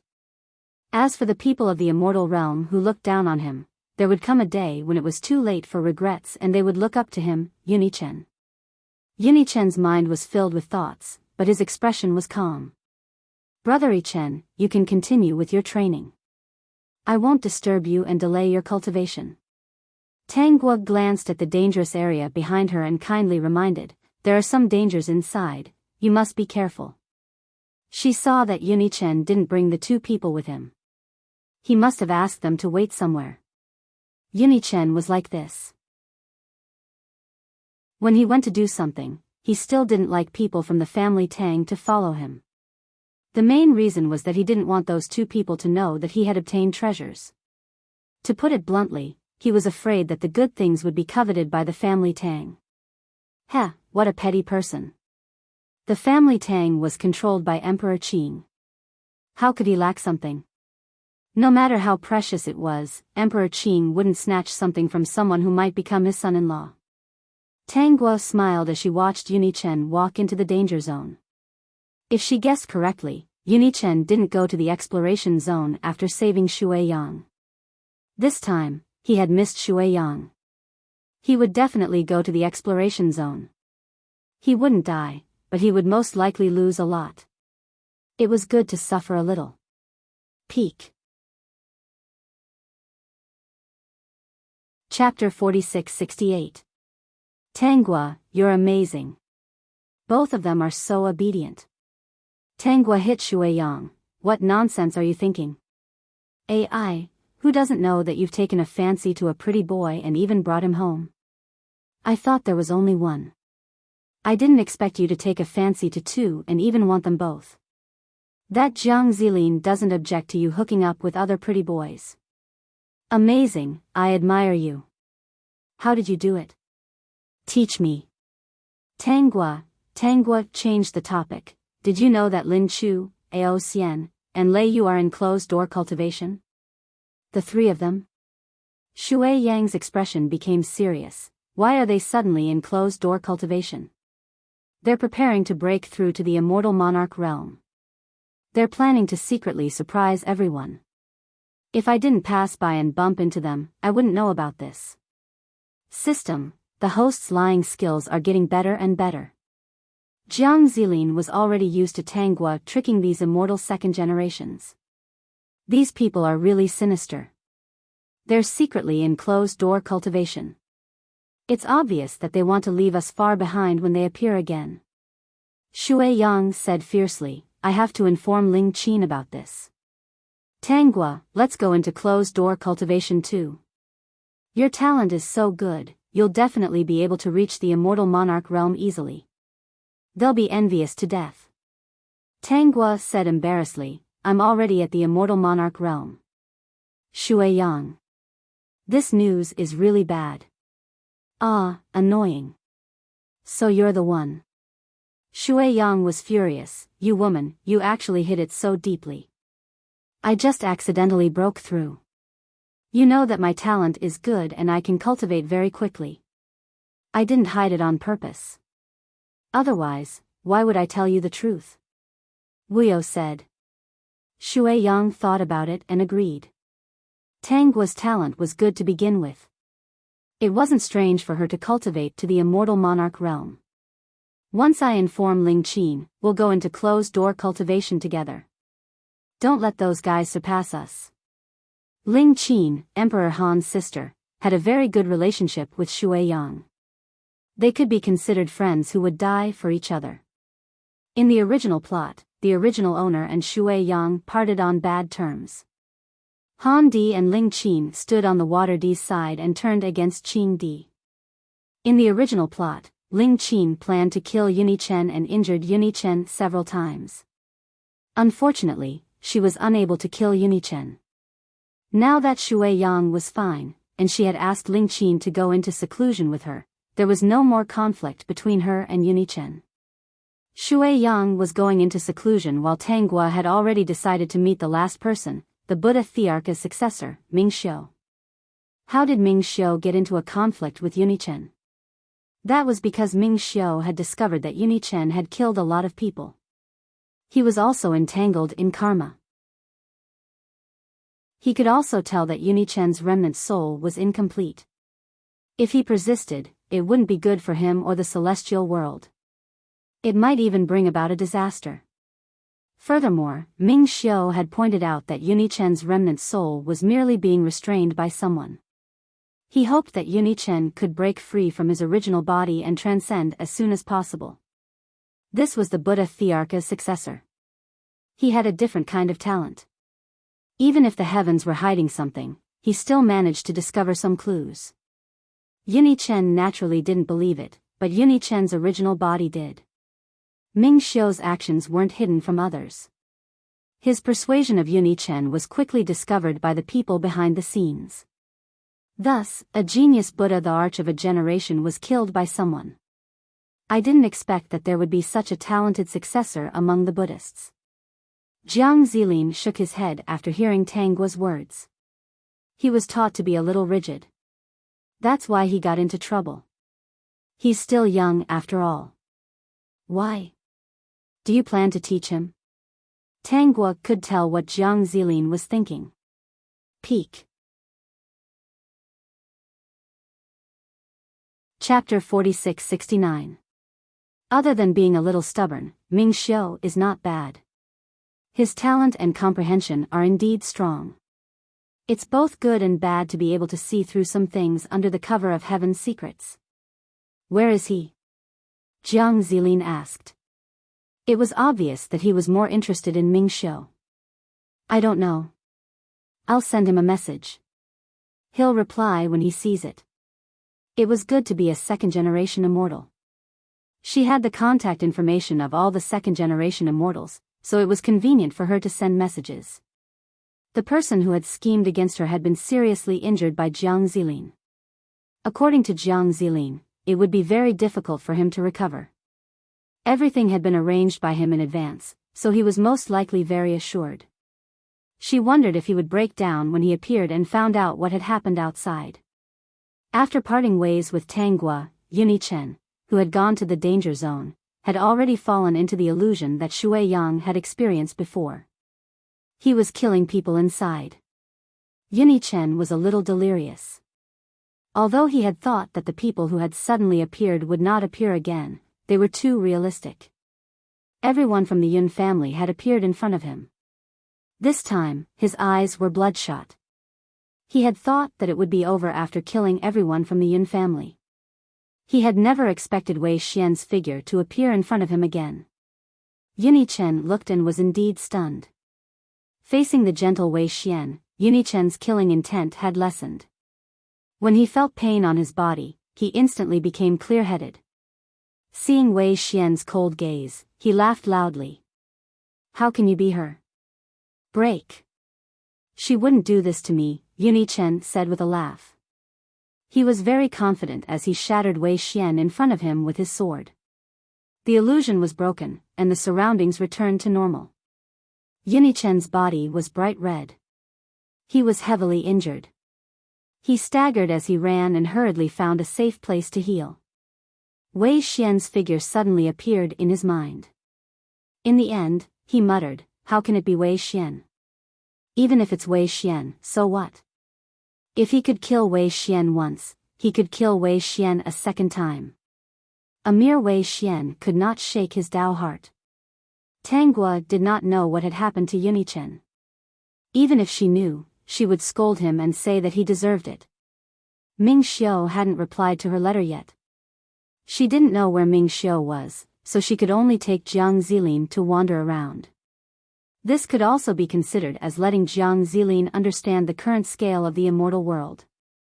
When will you be able to regrow your flesh and blood? Tang Gua asked. I'm afraid it'll take over 100 years, said Jiang Zilin.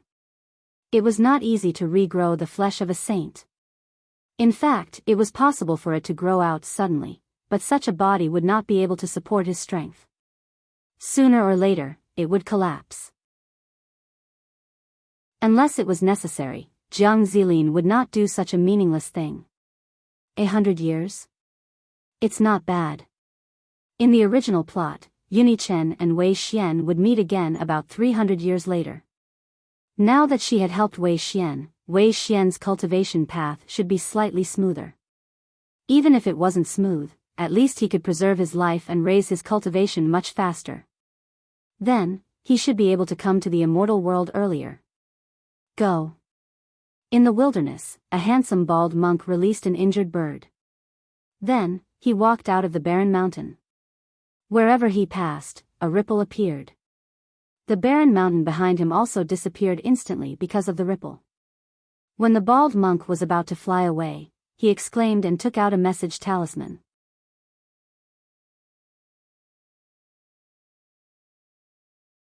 Chapter 4670. Ming Xiu looked at the content in the message amulet, deep in thought. Looking for me? Ming Xiu found it strange. A few years ago, he heard some rumors that Tang Gua had taken a liking to a handsome young man. She liked him so much that she even brought him home. He didn't care about his family background and just listened to the rumors. He didn't expect that Tang Gua would take the initiative to ask him to meet her. He didn't know why. Ming Xiu replied to the message, asking where Tang Gua was and that he would go to find her. As soon as he found out, he hurried on his way. It took him a few days to arrive at Tang Gua's current location. This is the handsome young man you like? Tang Gua didn't expect that Ming Xiu's first sentence would be this. Actually, Ming Xiu didn't care who this person was. However, he couldn't see through this person. Not only could he not see through him, but he couldn't even sense his existence. This shocked him. His master said that he had a pair of eyes that could see things that many people couldn't. Even if his master was right in front of him, he could see some things. However, he couldn't see through this masked and cloaked man at all. He only knew that he was unfathomable. He wasn't afraid because this man exuded a peaceful aura. It was as if he was one with heaven and earth. He could be sure that this man's existence wouldn't be dangerous. This is Jiang Zilin. Tang Gua introduced. There's no handsome young man. What handsome young man? He just changed the way he addressed her. He was still saying that she was keeping a gigolo. This Ming Xiu wasn't a proper monk. He was jackals of the same tribe as those people. Everyone in the immortal world knows that you have taken a fancy to a handsome young man called Yunichen. You even brought him home. You two are also engaged. Ming Xiu said stubbornly. His handsome face was serious. The whole immortal world knows. You still want to hide it. Jiang Zilin felt uncomfortable. Yunichen was so shameless. He actually spread the news of him and Tang Gua's engagement to the whole immortal world. He was indeed a wolf. In order to avoid alerting the enemy, he couldn't explain himself. He felt very aggrieved. What made him even more speechless was that these people all recognized him as Yunichen. Humiliation. Why are you looking for me? Ming Xiu's face was full of suspicion. Could it be that you have some bad idea and want me to give you an excuse? Tang Gua's reputation in this world was not very good. She was either keeping a gigolo or being suspected of using other people as an excuse. Speaking of which, when the original owner went out to play in the past, she often used her friends as an excuse, saying that her friends asked her out to play. No, I didn't use you as an excuse. Tang Gua said, my father allowed me to come out this time. I didn't lie to him. It was obvious that she didn't believe him. She said this every time. Tang Gua felt extremely wronged. However, the original owner had done many such things. In fact, it was because they had a good relationship that no one minded. It was precisely because of this that she didn't mind helping them resolve the crisis one by one so that they wouldn't be implicated. These people were all heaven's proud sons, their temperaments and moral character were all good. The immortal emperors had nurtured them very well. Jiang Zilin also said that many of them were the descendants of saints. The saints had sacrificed themselves for this world, so he definitely wanted to protect their descendants. Tang Guo also understood why these people would be schemed against. It was because they were the descendants of saints. Their luck was definitely incomparable to that of ordinary people. They also had the merit of saints saving the world. If not for that scheme, even if they didn't become saints, they wouldn't be any weaker than the 8 great immortal emperors. Their immortal future was limitless. Chapter 46-71. I won't fuss over this. Tell me, why are you looking for me? Ming Xiu's clear eyes landed on Tang Guo. Suddenly, he exclaimed in surprise. He couldn't see through her. Why couldn't he see through her? He couldn't see through Jiang Zilin. He guessed that the other party must be some powerful figure. Since Tang Guo couldn't see through him, he didn't understand. They were good friends and would often meet. They even went out to train together in the past. Didn't these friends all watch her grow up? What's wrong? Tang Guo noticed Ming Xiu's situation. She knew that the other party must have seen through something. His insight was indeed extraordinary. There was a good saying, the more you know, the faster you die. It was used to describe people like Ming Xiu. Did you have a fortuitous encounter? Ming Xiu said bluntly. I can't see through you. I've cultivated to the immortal monarch realm, Tang Guo said. Ming Xiu shook his head. I'm not talking about your cultivation. No, wait, you've advanced to the immortal monarch realm? Why isn't there any news of this in the immortal world? It's not a big deal. My father said that immortals have to keep a low profile. Tang Guo randomly made up an excuse. It would be strange if Ming Xiu believed her. He didn't probe further. I can't see through your fate. It's hazy, but there's a glimmer of light in the hazy. I don't know what's going on. Do you think it's a good thing or a bad thing? Ming Xiu paused. It's a good thing. I can't sense any evil intentions. Then there's no problem. Since Ming Xiu could see this, then Yunichen's fate must have been changed, right? Why did you come to find me? Ming Xiu asked again. The change in Tang Guo's body was a good thing. He didn't care too much as long as it wasn't a bad thing. Tang Guo, how long until you reach the immortal monarch realm? I don't know. Let nature take its course. Ming Xiu was different from others. If Tang Guo said that others were in seclusion, it wouldn't affect Ming Xiu. She thought of another way. Ming Xiu should be very interested. Speaking of which, she had more fate with Buddhist cultivators. She had once been friends with many Buddhist cultivators and had received gifts from their Buddhist scriptures. In order to prevent Ming Xiu from contacting Yunichen midway and being suspected by the other party and causing trouble, she planned to give Ming Xiu a copy of the Buddhist scriptures stored in the system space so that he could study the scriptures in isolation. Previously, when I was training, I obtained some things. These things are useless to me. I remembered that you had helped me a lot, so I brought them back. I wanted to ask if you were interested. A smile appeared on Ming Xiu's face. What is it? Ming Xiu didn't find it strange that they would exchange gifts with each other. Tang Guo had gone through a lot of trouble to deliver it to him, so he was a little touched. Sometimes, being a scapegoat was voluntary. Tang Guo first took out a Buddhist scripture and handed it to Ming Xiu. After Ming Xiu flipped it open, he didn't move his eyes away. Tang Guo and Jiang Zilin were also very patient. They had been waiting by the side. By the time Ming Xiu finished reading, the sky was already dark. Wonderful. Ming Xiu closed the book. Thank you very much. Tangua took out a storage ring. It's too early to thank me. There's a pile here. Take it back and study it slowly. Ming Xiao took the storage ring and looked inside. He was shocked. No matter how calm his heart was, he still couldn't control himself when he saw so many Buddhist scriptures. There are so many. Did you rob some Buddhist cultivator's territory? No, they're all legitimate. Don't worry.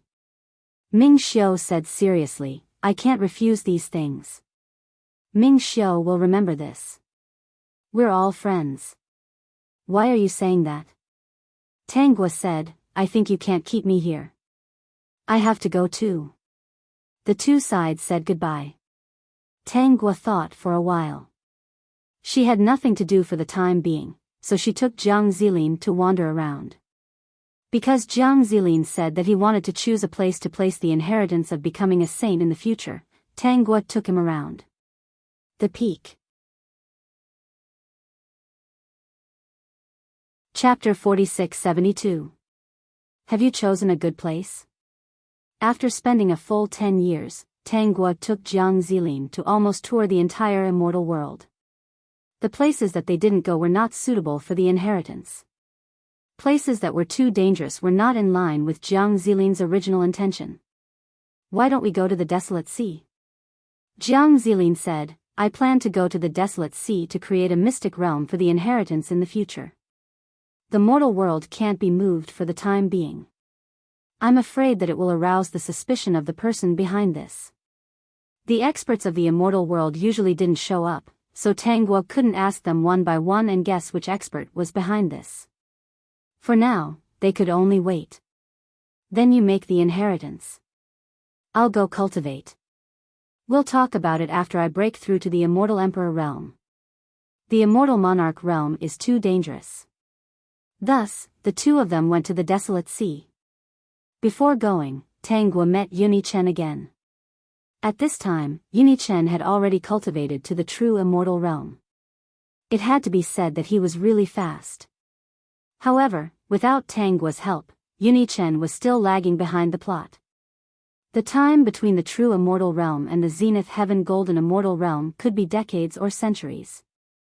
There was no fixed number. Every time Yunichen met Tangua, Tangua would praise him, saying that her father was right and that it was lucky that she didn't disturb him. Yunichen always felt that it was strange, but he couldn't say it because Tangua's eyes were too sincere. It was so sincere that he didn't think that she was lying. Brother Ichen, then I'll go first. I hope that the next time I see you, you'll be a Zenith Heaven Golden Immortal. Yunichen was a little happy when he heard this. It took him 30 years to reach the true immortal realm from the mystic immortal realm. Ordinary immortals might not be able to improve so much even after hundreds of years. With regards to this, he was quite proud of himself. Okay. Yunichen didn't ask Tangua to stay because he didn't know how to. It was as if he was used to Tangua who didn't disturb him and was very close to him. This was also good, as it would prevent him from being constantly disturbed. What he didn't know was that although Tangua's words sounded nice, she was actually very stingy. After bidding farewell to Yunichen, Tangua and Jiang Zilin set off for the Desolate Sea. Along the way, Jiang Zilin was silent. He was not as talkative as before. Jiang Zilin, why aren't you saying anything? Jiang Zilin came back to his senses. I don't want to talk about it. The whole immortal world knew that Yunichen and Tangua were engaged. Yunichen's cultivation was so fast that many people said that they were a good match. Maybe in a few hundred years, the two of them would get married. He knew it was impossible, but he was still furious. He had been single for 10,000 years. Was he going to continue being single? That group of old men still hadn't made it clear. If he met his destined wife, would it be a success or failure? Who provoked you? Jiang Zilin naturally wouldn't be angry with Tangua. She was his destined wife. How can people in the immortal world be so talkative? They're casually talking about things that haven't happened yet. Aren't they afraid that their tongues will rot? Tangua almost laughed out loud. What did they say? In short, they're casually talking about things that haven't turned into reality yet, Jiang Zilin said. This is too outrageous. If too many people talk about it, many people will think that it's the truth. It's not good for the reputation. System, host, you're jealous. Hurry up and coax her. Look at how sulky she was. She was too naive. No one can control what others say. There's a saying that goes, walk your own path. Let others talk. As for the truth, it will be revealed one day. Peak. Chapter 46-73. She also felt that those people were too much. They were all saying that she was keeping a gigolo. Jiang Zilin's mood improved. That's true. Why should I bother with those people? Let's go back to the desolate sea and study the mystic realms. Make the trials harder and teach those gossipy people a lesson. It's best if we can create a few illusion realms. As long as there are gossipy people in the illusion realms, we can kick them out. In this regard, Tanguo could only mourn for those people. After returning to the desolate sea, Jiang Zilin studied the mystic realms. Tanguo was cultivating not far away from him. For this, Jiang Zilin specially created a place for her to cultivate. With his array formation as a cover, no one would find out. The immortal world suddenly quietened down. The immortal emperors were all shocked. Why were all their children in seclusion? One day, the mystic Tharch and the other 7 immortal emperors sent a message to invite them to a gathering. The immortal emperors had their own gathering places. In less than 5 minutes, all the immortal emperors arrived at a pavilion on a tall mountain. Mystic Tharch, why did you invite us to a gathering? Did something big happen? The Lotus Tharch asked as he found his seat and sat down. The others arrived one after another. The Alchemy Tharch, who was wearing a plain robe, was covered in golden light. His entire body was filled with treasures. The Thunder Tharch, who was burly and had a fierce look in his eyes, seemed to be surrounded by lightning. The Buddha Tharch, who was wearing a monk's robe and had a calm expression, also showed a benevolent smile. The Water Tharch and the Han Tharch were both women. Both of them were very beautiful.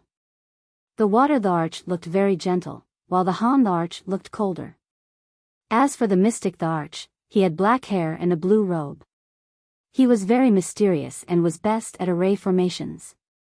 The Mystic Tharch heard everyone's question and said, nothing much. I have been in seclusion for many years. I just came out to see an old friend. I see. The Lotus Tharch did not think much about it. That's true. Among us, you are the only one who is in seclusion most of the time. We can't even make an appointment. What? Did you comprehend something after coming out this time? The Mystic Tharch shook his head in distress. No. After the calamity, there was nothing left. It's difficult. If there were some remnants, it would not be so tragic. The others heard the mystic Thearcha's words. Their ancestors were all sages. After the calamity, all the sages. Not only had the saints declined, but their other ancestors had also been severely injured. After the great tribulation of heaven and earth, the immortal world was rebuilt. No one knew how many years it took to recover to its current state. Those injured seniors were seriously injured. Because they were unable to cross the threshold of becoming a saint, they all died. Immortals were not immortal. The fall of the saints also told them that the saints were not immortal. Don't be sad. We're all immortal emperors and have a lifespan of hundreds of thousands of years. I don't believe that we can't comprehend the wonders of becoming a saint. Water Emperor said, unwilling to admit defeat.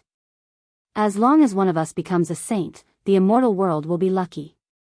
Once one of them became a saint, they could set up a platform and preach the Tao. Wouldn't the entire immortal realm benefit? Even if we can't, don't we still have our successor? The Dragon Emperor chuckled and said, they are the successors that we have carefully cultivated. In the future, even if we can't take charge of the overall situation, they can. That's right. That unruly lad from my family is also cultivating in seclusion now. He even said that he wouldn't come out until he reached the immortal Lord realm. This time, I've seen his determination. He wasn't just talking about it. Speaking of this, Pill Emperor was very gratified. My son, Ao Xian, is also in seclusion. The Dragon Emperor was also gratified. Ao Xian has always been lazy. I've never seen him so hardworking. It seems like the dragon race is going to prosper. Besides the Azure Emperor and the Mystic Tharch, the others praised their sons, daughters, and sisters. After praising them, they all looked at the Azure Emperor and the Mystic Tharch. Azure Emperor, I heard that your daughter took a liking to a pretty boy and even brought him home? The Thunder Emperor asked him politely. He laughed and said, that's why I said that talent is a good thing. However, being lazy and extravagant is also useless. Peak. Chapter 46-74. Lotus Tharch, hee. The Lotus Thearch's chuckle stunned all the immortal emperors. Looking at the Lotus Thearch's strange smile, they all had a bad feeling. Indeed, the Lotus Thearch's next words shocked them. Gua has already broken through to the immortal Lord realm. It was just before your kids went into seclusion. What lazy, extravagant. My Gua is just tired from cultivating. What's wrong with coming out to play? The Lotus Tharch said proudly. So what if she brought a pretty boy home? As long as Gua is satisfied. All the immortal emperors fell silent. Infuriating, too infuriating. They were just feeling proud, but the Lotus Tharch slapped them in the face. They were about to die from anger. The Lotus Tharch said leisurely, it's good to cultivate diligently. However, if your cultivation doesn't improve for a long time, you can only say that you're rotten wood. Lotus Tharch, you're too much. The Lightning Tharch couldn't help but shout. Who are you calling rotten wood? The Lotus Tharch said lightly, I'm not talking about anyone. I'm talking about those who can't improve even if they keep cultivating. Isn't that right? I'm not talking about you or your kids, right? All the immortal emperors gritted their teeth but couldn't rebut. Knowing that they couldn't win against the Lotus Tharch as he had a talented daughter, all the immortal emperors turned their attention to the Mystic Tharch. The Mystic Tharch suddenly had a bad feeling.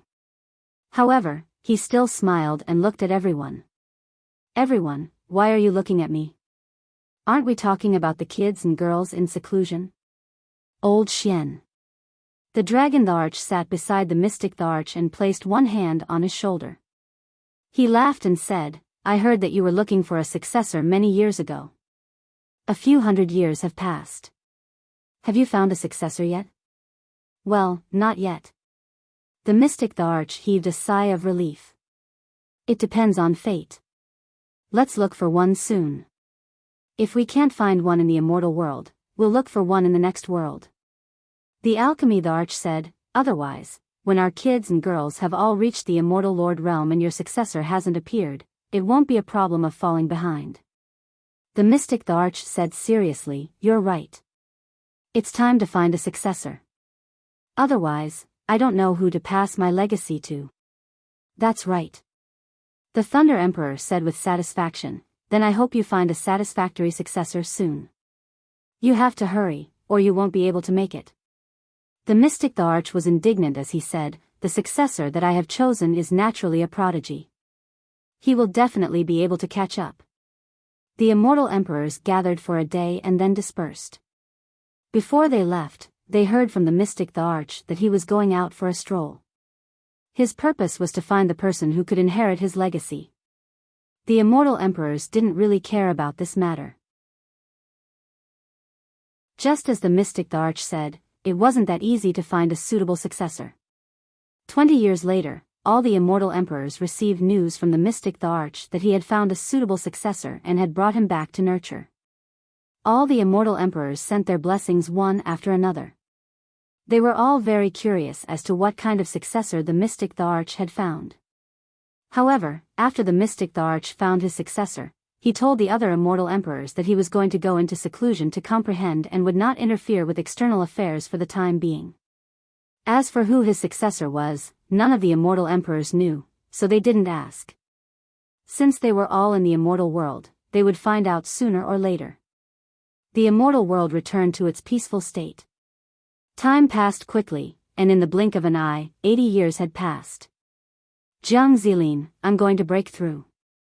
On this day, Tang Guo opened her eyes and said to Jiang Zilin, who was beside her. Jiang Zilin was still wearing his cloak and mask. Hearing that Tang Guo was going to break through, his eyes were filled with joy. Go ahead and break through. I'll protect you. Chapter 4675. That's not what I want to talk about. After the discussion, Jiang Zilin brought Tang Guo to a desolate and dangerous place in the celestial world to break through. Jiang Zilin set up a strong array. Even if an immortal emperor came, he wouldn't be able to break it in a short time. Tang Guo's breakthrough took 3 whole years. On that day, the celestial world shook. All the celestial qi in the celestial world rushed towards a certain place. With such a huge commotion, other than those in seclusion, everyone in the celestial world knew about it. They all followed the direction of the celestial qi. What do you all think? Green Emperor glanced at the immortal emperors. He didn't see Mystic Emperor and asked, Mystic Emperor didn't come? He's most likely still in seclusion. Lightning Emperor said, this scene looks like one breaking through. Let's go take a look. I'm a little excited. I wonder who's breaking through. Seems like this celestial world won't have 8 immortal emperors from now on. It will have 9.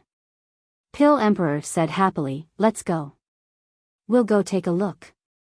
At the same time, we'll help protect him in case anything goes wrong. To them, it was a good thing for the celestial world to have more immortal emperors. With their abilities, they wouldn't be able to figure out a way to become a saint. With more fresh blood, they might be able to figure it out one day. The immortal emperors rushed over. First, they had to pass through a desolate and dangerous place. To them, these dangers weren't much. What stopped them was a strong array. The standard of this array is really high. Dragon Emperor frowned, our understanding of arrays isn't as good as Mystic Emperor's.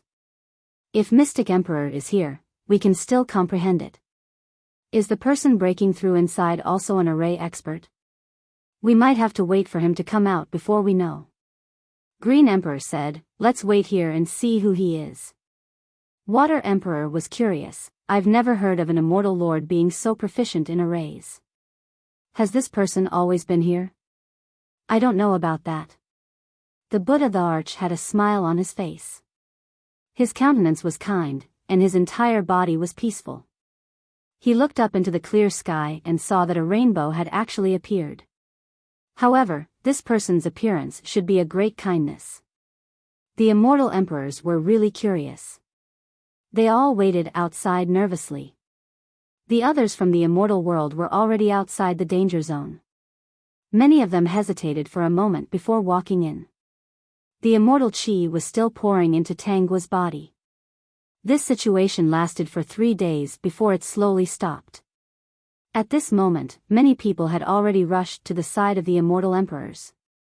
Looking at the formation before them, if the immortal emperors didn't move, they didn't dare to move either.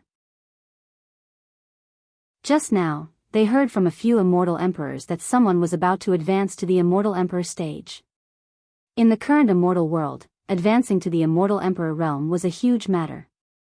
Everyone who came wanted to see who the immortal emperor was, so they didn't leave. Another day passed. Tang Guo stopped absorbing immortal energy. She had finally advanced from the immortal monarch realm to the immortal emperor realm. In that instant, the withered grass around her seemed to have been rejuvenated. Fresh shoots quickly sprouted and grew crazily, even blossoming. Vertex. Chapter 4676. Not only did it happen around her, but it also happened outside the array formation. The immortal emperors were stunned when they saw this. Even when they broke through to the immortal emperor realm, such a miraculous phenomenon did not happen. The Buddha the Arch looked at the green leaves around him and the blooming flowers. He clasped his hands together and said, "Spring has come to life." Everyone, this person might be able to bring the immortal world an opportunity to become a sage. The Buddha Thearka's words made everyone happy. They had only heard that when one became a sage, there would be flowers everywhere. If the person inside was like this when he became an immortal emperor, then he should be able to become a sage soon, right? The mystic the Arch did not come. I wonder if he will regret it when he comes out. The Han the Arch said, "This is a rare sight." The Lotus the Arch was already setting up the array formation. Even if it is not a sage, it can still benefit the people here. Sit down and meditate. He said this to the immortal emperors, but also to the people around him. Hearing the Lotus Thearka's words, everyone came to a realization and hurriedly followed. In front of the immortal emperors, no one dared to be rash. They all sat down and meditated. Tangua, who was inside, had already opened her eyes. She heard Jiang Zilin tell her about the situation outside. "Let's go," Tangua said to Jiang Zilin. "When they react, they won't be able to leave." Jiang Zilin said confidently, "My array formation is not easy to break. However, it is time to go." He grabbed Tangua's waist and brought her back to the desolate sea. The immortals outside did not know about this at all. After returning to the desolate sea, Jiang Zilin invited Tangua to visit the mystic realm that he had spent 100 years creating. When the time was right, he could activate the mystic realm and give the people of the immortal world all kinds of tests. In the past 100 years, Jiang Zilin often went out. Even if he did not show up, the rumors of him keeping a gigolo had always been around. The main reason was that Yunichen had always been active in the immortal world. Whenever they saw him, they would think of this matter. The words of those from the immortal realm made him very unhappy. They said that Yunichen and Tangua were becoming more and more compatible. This was because Yunichen had already advanced to the golden immortal realm many years ago and was envied by countless people in the immortal world. Many people were saying that Yunichen would only need less than 100 years to advance to the immortal monarch realm. Now, very few people looked down on Yunichen. He had used his strength to prove his ability. It was only a matter of time before he advanced to the high immortal realm, so no one dared to provoke him. Jiang Zilin was very angry about the discussion of the people of the immortal world. Therefore, when he came back, he made the mystic realm even more tricky. Who asked these people to like to talk about it? When do you plan to activate the secret realm? Tangua asked. Jiang Zilin, wait a little longer. I plan to go out and take a look. Tangua hit her cultivation level so that she was still in the immortal monarch realm. I wonder if Wei Xian has reached the immortal world. You'll know when you go out and ask around. Tangua suddenly remembered that she had been in seclusion for 100 years. Didn't Jiang Zilin's flesh and blood grow back in 100 years? So she asked, has your flesh and blood grown back? It has already grown back. Jiang Zilin did not hide it, but he had no intention of taking off his mask. He felt that he was too good-looking. If others saw him, they would definitely stare at him. He did not like being stared at. Moreover, the appearance of a saint could easily charm one's mind and cause a lot of trouble. Moreover, the eyes of a saint could also affect people if they were looked at. Peak. Chapter 46-77. Even if he tried his best to restrain his aura, ordinary immortals would still be dazzled when they saw him. Can I see? Tangua asked. System, are you afraid that I'm not good-looking? Jiang Zilin, I don't usually let people see. What do I have to do to let you see? Jiang Zilin, I think you should let your Dao partner see it first. You're not my Dao partner. He had been brooding about this for a long time. They weren't Dao partners, and Tangua and Yunichen were still in an ambiguous relationship. If he let her see it, he wouldn't be able to get a proper status, so he didn't want to let her see it. Tangua, Jiang Zilin, who did you learn this from? I'm telling the truth. It wasn't easy for me to grow flesh, so I naturally have to let my Dao partner see it first. Tanghua, what if I insist on seeing it? Then no one else will be willing to be my Dao partner. You still want someone else to be your Dao partner? Jiang Zilin, I don't have such thoughts. That's what you said just now. Jiang Zilin, I take back what I said. If you want to see it, you have to take responsibility. Jiang Zilin, you're a sage, yet you're shameless. Sages are still humans, and they need Dao partners. I've been single for 10,000 years, and I don't want to live alone anymore. Let's go, I'll find where Wei Xian is, and see how Yunichen is doing. Tanghua jumped onto the sea first, and Jiang Zilin followed closely behind. He quickly asked, You're not going to see it? Not anymore. Why not? Tanghua turned around. I don't want to see it. Jiang Zilin landed beside her. You can see it, you don't have to take responsibility. In any case, it was impossible for her to be with Yunichen. Perhaps she would get lost in his looks after seeing what he looked like. Jiang Zilin took off his mask and walked in front of Tanghua. Come and see. Tanghua raised her head and her gaze fell on Jiang Zilin's face. She was indeed stunned for a moment. He was indeed worthy of being called a saint. There was no one in the immortal world who was more good-looking than him. Don't look at it for too long. It's easy to get lost, Jiang Zilin reminded her. When you're done, I'll put on the mask and leave. If ordinary people in the immortal world see it, it will easily cause chaos. System, dear host, this guy is really narcissistic. Tanghua said, what he said is true. Ordinary immortals will easily lose themselves when they see his face, which will affect their cultivation. The system was surprised. Is that true? Tanghua said, of course it's true. Jiang Zilin is a saint. If he were in the mortal world, he could scare a mortal with just one look. Don't you think he's powerful? The system was really shocked. It was actually so powerful. Okay, put it on. Tanghua pursed her lips and smiled. After I deal with Yunichen, I'll give you a status. Jiang Zilin's hand that was holding the mask paused, then he quickly put it on. His face that was covered was filled with joy. I'll help you see where Wei Xian is. Jiang Zilin's divine sense started to scan the immortal world. The people in the immortal world didn't notice at all. Not long later, he retracted his divine sense. I found Wei Xian.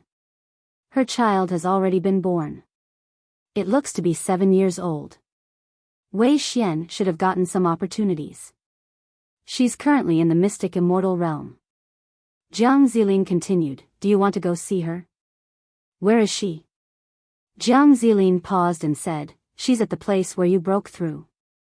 She's comprehending there with the others. The phenomenon that appeared when you advanced to the immortal emperor realm was very different. Many immortals who rushed over benefited greatly and broke through quite a bit. Wei Xian is currently comprehending with that child. Chapter 4678. That child's luck is not bad. He should be born in the celestial world. Children born in the celestial world are at least earth immortals. With my help, he is now in the heaven immortal realm. Jiang Zilin said, yes, there are too many people. They are in different places. Yunichen did not notice Wei Xian. Whether they can meet this time depends on how deep their ill-fated relationship is. Tanghua heard this and came up with a plan. Let's meet soon. I can't wait. Let's go to that place. That dangerous place actually had a name, Soul-Crying Forest. However, it was not a forest. On the surface, it looked a bit desolate. It was said that at night, there would always be a wailing sound. It was very scary. There was another legend about Soul-Crying Forest. This land was once an ancient battlefield. Many immortals died there. Therefore, there were many hidden dangers. Jiang Zilin brought Tanghua to a corner and then walked into the crowd. She was the Lotus Thearcha's daughter, so she walked directly in. Many immortals were comprehending around. Many people saw her, but no one stopped her from walking in. Jiang Zilin told her where Yunichen was, so she walked in the direction of Yunichen. As expected, not long after, she saw Yunichen's figure. Yunichen had already woken up. The mysteries of advancing to the Celestial Emperor had mostly disappeared. Many immortals were awake. They did not leave because they wanted to see who had become the 9th Celestial Emperor of the Celestial World. If they left without seeing who it was, they would definitely have regrets. Brother Ichen. Yunichen sat cross-legged and waited. When he heard Tanggua's voice, he was stunned. He quickly reacted and looked at Tanghua. Tanghua walked over with a smile and stood up. Xiaogua. He glanced at Jiang Zilin and was even more certain that he was Tanggua's follower. Until now, Yunichen did not know Tanggua's true cultivation level. The second-generation immortals were still in seclusion. The Celestial Emperors could not discuss this with him. They would not spread Tanggua's cultivation level. You just arrived? Tanghua nodded. I've heard that there are signs of people advancing into the Immortal Emperor realm here. It's a pity that I'm too far away, so I had to rush over. You're too late. The mysteries here have more or less dissipated. If you had come earlier, you might have been able to gain something. Is my father inside? Tanghua didn't care about what Yunichen said. Instead, she asked Emperor Qing. Yunichen said, it should be inside. The reason why he didn't go in was because he felt that those immortal emperors would definitely look down on him. He also didn't want to go in and join in the fun. Bowing and scraping in front of immortal emperors made him very uncomfortable. Even if the present was different from the past, he would still feel very uncomfortable in front of those immortal emperors. But since Tanghua was here, he had no choice but to follow her in. Let's go in then, Tanghua said. Yunichen did not refuse. Why hasn't the new Celestial Emperor come out yet? The Lotus Emperor asked curiously. It's been so long, shouldn't he be out by now? The Thunder Monarch also frowned. That's right. Why isn't he out yet? Could it be that he doesn't want to come out? Is he shy? Why don't we call him out? The Alchemy Emperor suggested. The Dragon Emperor cleared his throat. Congratulations to the fellow immortals inside for breaking through to the Immortal Emperor realm. Why don't you come out now? No one replied. Tanghua heard this when she came in. She whispered to Jiang Zilin, remove that array formation. Otherwise, I'll suspect that they've been waiting here for a month. Okay. Jiang Zilin said. The array formation instantly shattered. Everyone was shocked. They all looked in that direction without blinking. They wanted to see what the 9th Celestial Emperor looked like. The Lotus Emperor and the others were all smiling. The Dragon Emperor was even more excited. He even said, luckily, we called him out. I suspect that little 9 is asleep. The Thunder Monarch, I think little 9 is shy. Peek. Chapter 46-79. The Immortal Emperors discussed while the other immortals stood behind obediently.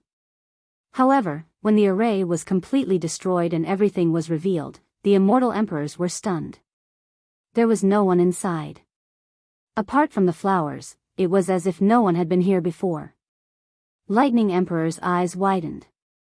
He rushed in and walked 2 rounds before returning. There's no one.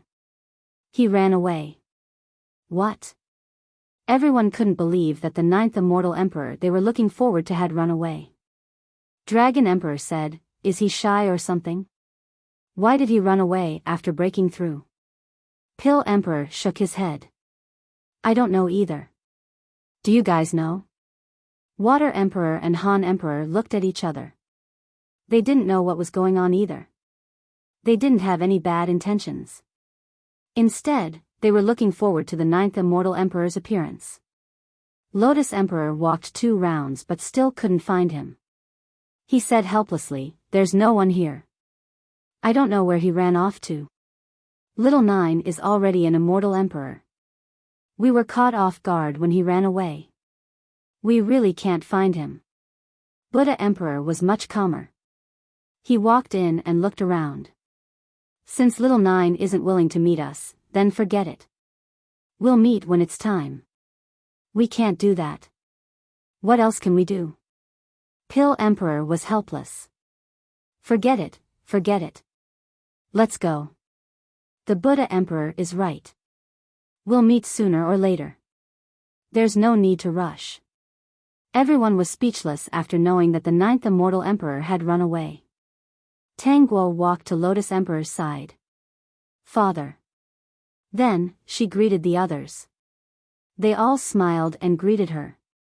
She didn't show any reaction to everyone's discussion about her running away. It was as if she wasn't the one who ran away. She was very calm. When Lotus Emperor saw Tanguo, his disappointment disappeared. "Guo, where have you been all these years?" He was at ease because Lotus Emperor gave Tanguo many life-saving methods.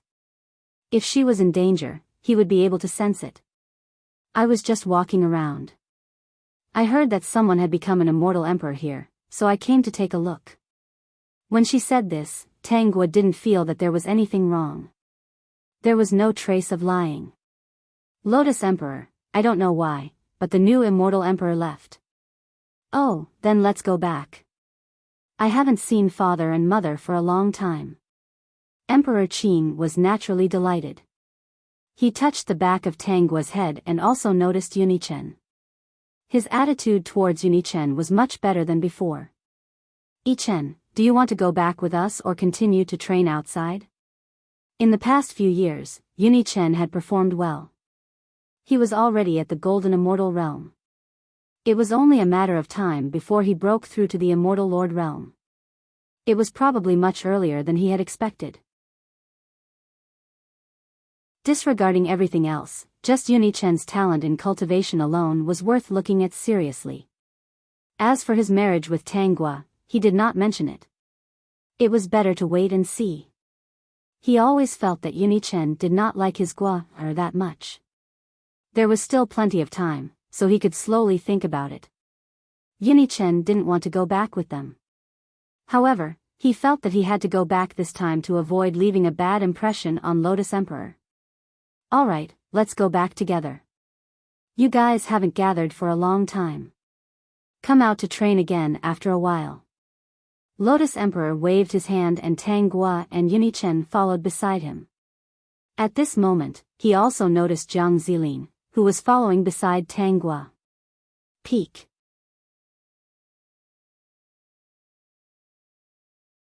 Chapter 4680. Of course, he knew that Tanguo had a mysterious masked person by her side. It wasn't a secret. He didn't ask further, but when he scanned Jiang Zilin, he was shocked. Why couldn't he see through this person? He was just casually scanning, but he couldn't see this person at all with his divine sense. He could only look with his eyes. Where did this person come from? The Lotus Supreme the Arch had already made up his mind to ask Tanguo about this person alone when he returned. When they went out, Tanguo purposely walked in Wei Xian's direction. Jiang Zilin had been paying attention to Wei Xian's position and told her the direction through voice transmission. Wei Xian was also walking out, but their group was even faster. The Lotus Supreme the Arch could have brought them out directly, but Tanguo said that they should walk together, and the Lotus Supreme the Arch agreed. At this moment, they had already walked out of the soul-crying forest to a safe place outside. Wei Xian and the child were already sitting in a beast carriage. Many immortals had mounts, and those who didn't would hire beast carriages to travel. Also, there were all kinds of flying Dharma treasures in the immortal world that only required immortal stones. Flying on a sword all the time consumed a lot of immortal power. The Lotus Supreme the Arch took out a flying Dharma treasure, and they all jumped on. Tanguo's gaze landed on Wei Xian. The immortal beast pulling the beast carriage under Wei Xian seemed a little different. It was completely white. Jiang Zilin also saw it and transmitted his voice to Tanghua.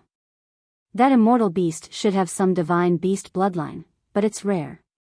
There are certain conditions to awaken it.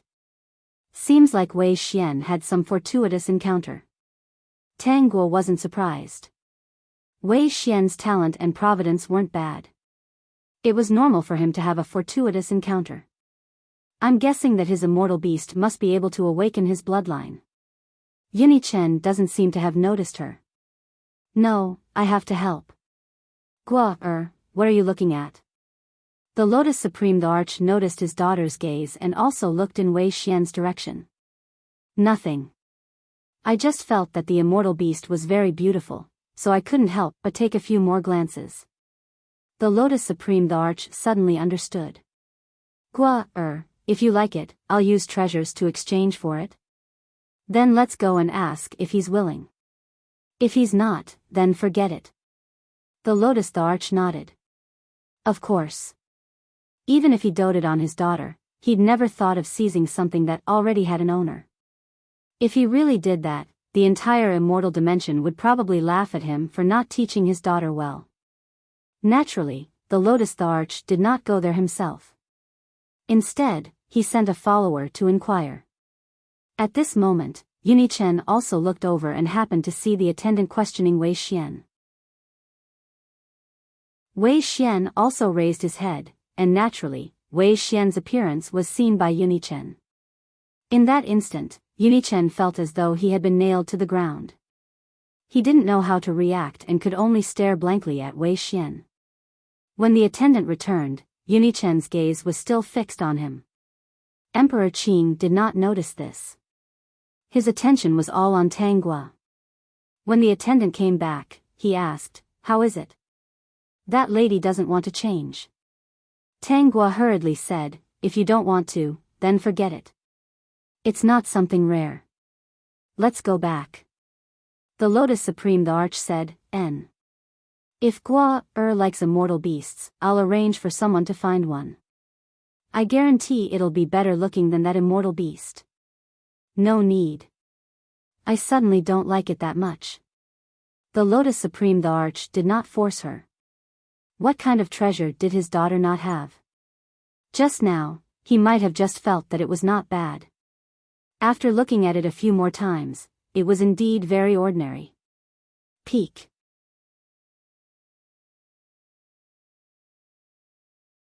Chapter 4681. Yuni Chen came back to his senses, but he couldn't help but look in Wei Xian's direction. Wei Xian. Was that Wei Xian? That identical face had already been buried in his dusty memories, but when he saw it, he instantly recalled that it was Wei Xian. The person who had accompanied him for many years but had been killed by his sword. Yuni Chen's gaze was so obvious that Wei Xian noticed it. Not only did Wei Xian notice it, but so did his son, Wei Ming. "Mother, do you know that person? Why is he staring at us?" Wei Ming asked. Wei Xian took a closer look at Yuni Chen. She pondered for a moment before shaking her head. "Mother doesn't know that person and I don't know why he's looking at us. Maybe he's looking at Little White and not us?" The person who came to ask Little White was in that group. "Mother, I don't want to sell Little White." Wei Ming touched the immortal beast's neck. "Little White is my friend." Wei Xian smiled and patted Wei Ming's head. Why would mother sell Ming's friend? That person had offered a high price, but she had never been tempted. Wei Xian looked in Tanggua's direction. When he saw the side of Tanggua's face, he was suddenly stunned. He wanted to take a closer look, but the Lotus Supreme Thearcha's flying Dharma treasure had already been activated and disappeared. Maybe I saw wrongly. Yuni Chen also retracted his gaze. Suspicion rose in his heart. That woman shouldn't be Wei Xian. She didn't know him at all. If she was Wei Xian, she should have come over to interrogate him and not see him in deep thought. Yuni Chen heaved a sigh of relief, but he couldn't help but recall the scene from before. He wanted to throw that scene to the back of his mind, but he couldn't do it. He planned to see if that person was Wei Xian or someone else when he had the time. His attention had been on Wei Xian, so he naturally didn't see the little boy beside him. When they returned home, the Lotus Supreme the Arch immediately called Tanguo Wei. Gua, who's that beside you? Do you know his background? The Lotus Supreme the Arch asked worriedly. He didn't know if that person had used a treasure to conceal his aura or if he was very powerful. Tanguo said, his name is Jiang Zilin. I found him by chance. I heard that he has always been by your side. Can I trust him? Emperor Qing was still worried. I can't see through him. I'm afraid that he will harm you. Tanguo revealed a smile. Father, don't worry, he won't harm me. I picked him up. When the Azure the Arch heard this, he felt strange. He felt that this sentence had a different meaning. The Lotus Emperor, can you explain it clearly? What I mean is that he is a good man and can be my Taoist companion. This day would come sooner or later, so Tanguo decided to tell Emperor Qing the truth first. The Qing Emperor's eyes widened. He knew something was wrong. So this was what she meant. He stared at Tanguo, trying to figure something out. Gua, is it okay for you to do this? Although he was not satisfied with Yuni Chen, his conscience actually hurt a little when Gua, was two-timing. Father, what's wrong with this? There are already many variables. Brother Chen only has eyes for cultivation, but this person can always accompany me to play. I need to consider this carefully. The Lotus Supreme the Arch said seriously, that's true. I feel that Yuni Chen doesn't care about you. Gua, you're finally awake. If you don't like Yuni Chen, then find a chance to make things clear to him. The Peak.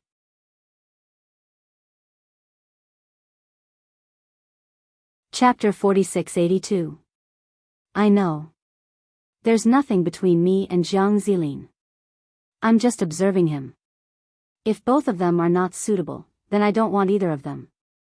I'll find someone else that I'm satisfied with. The Lotus Emperor was no longer worried about his daughter finding a Dao partner. His daughter already understood that she had to find someone who treated her well and satisfied her. She did not want to be treated coldly. The thing that he was most dissatisfied with about Yuni Chen was that he could not see his sincerity towards Gua. Alright, do as you see fit. You're my daughter. Of course, I have to choose someone good. The Lotus Emperor thought of Jiang Zilin and said, why is Jiang Zilin wearing a mask? Bring him over to see me another day. I'll help you observe him. I haven't told him about this. There's still a barrier between us. Tanguo rejected. Let's wait and see. We'll talk about it after I've made a decision. He's rather good-looking. I won't let you see him for now. We'll talk about it after I've made a decision. I don't want others to see him and covet his looks. The Lotus Emperor's mouth twitched. He felt that the people of the immortal world were right. His daughter liked pretty boys. Yuni Chen was already good-looking enough. Jiang Zilin was covered so tightly. How good-looking would he be? The Lotus Emperor was very curious now. Tanguo thought of something important. Father, why don't I see the Mystic Emperor today? The Mystic Emperor should be in seclusion. The Lotus Emperor did not care about this. He's often in seclusion to study array formations and the way to become a sage. It's a pity that he hasn't made any progress. The Lotus Emperor could not help but sigh. Tanguo asked about the Mystic Emperor because Jiang Zilin had confirmed that the 7 immortal emperors present today were not the mastermind. This was also why she brought Jiang Zilin back. She wanted to confirm if there was anything wrong with these people. Knowing that there was nothing wrong, she heaved a sigh of relief. These immortal emperors were on good terms with her. She did not want them to be the mastermind. The Mystic Emperor did not come. That meant that the Mystic Emperor was still a suspect. The Mystic Emperor was indeed often in seclusion and rarely showed himself. I heard that the Mystic the Arch took in a successor, the Azure Supreme the Arch said. It's a pity that he went into seclusion after taking in a successor. I don't know who the lucky one is. Based on the Mystic Thearch's tone, his successor should not be simple. Guo, you have to cultivate well. If you are caught up, you will become a joke.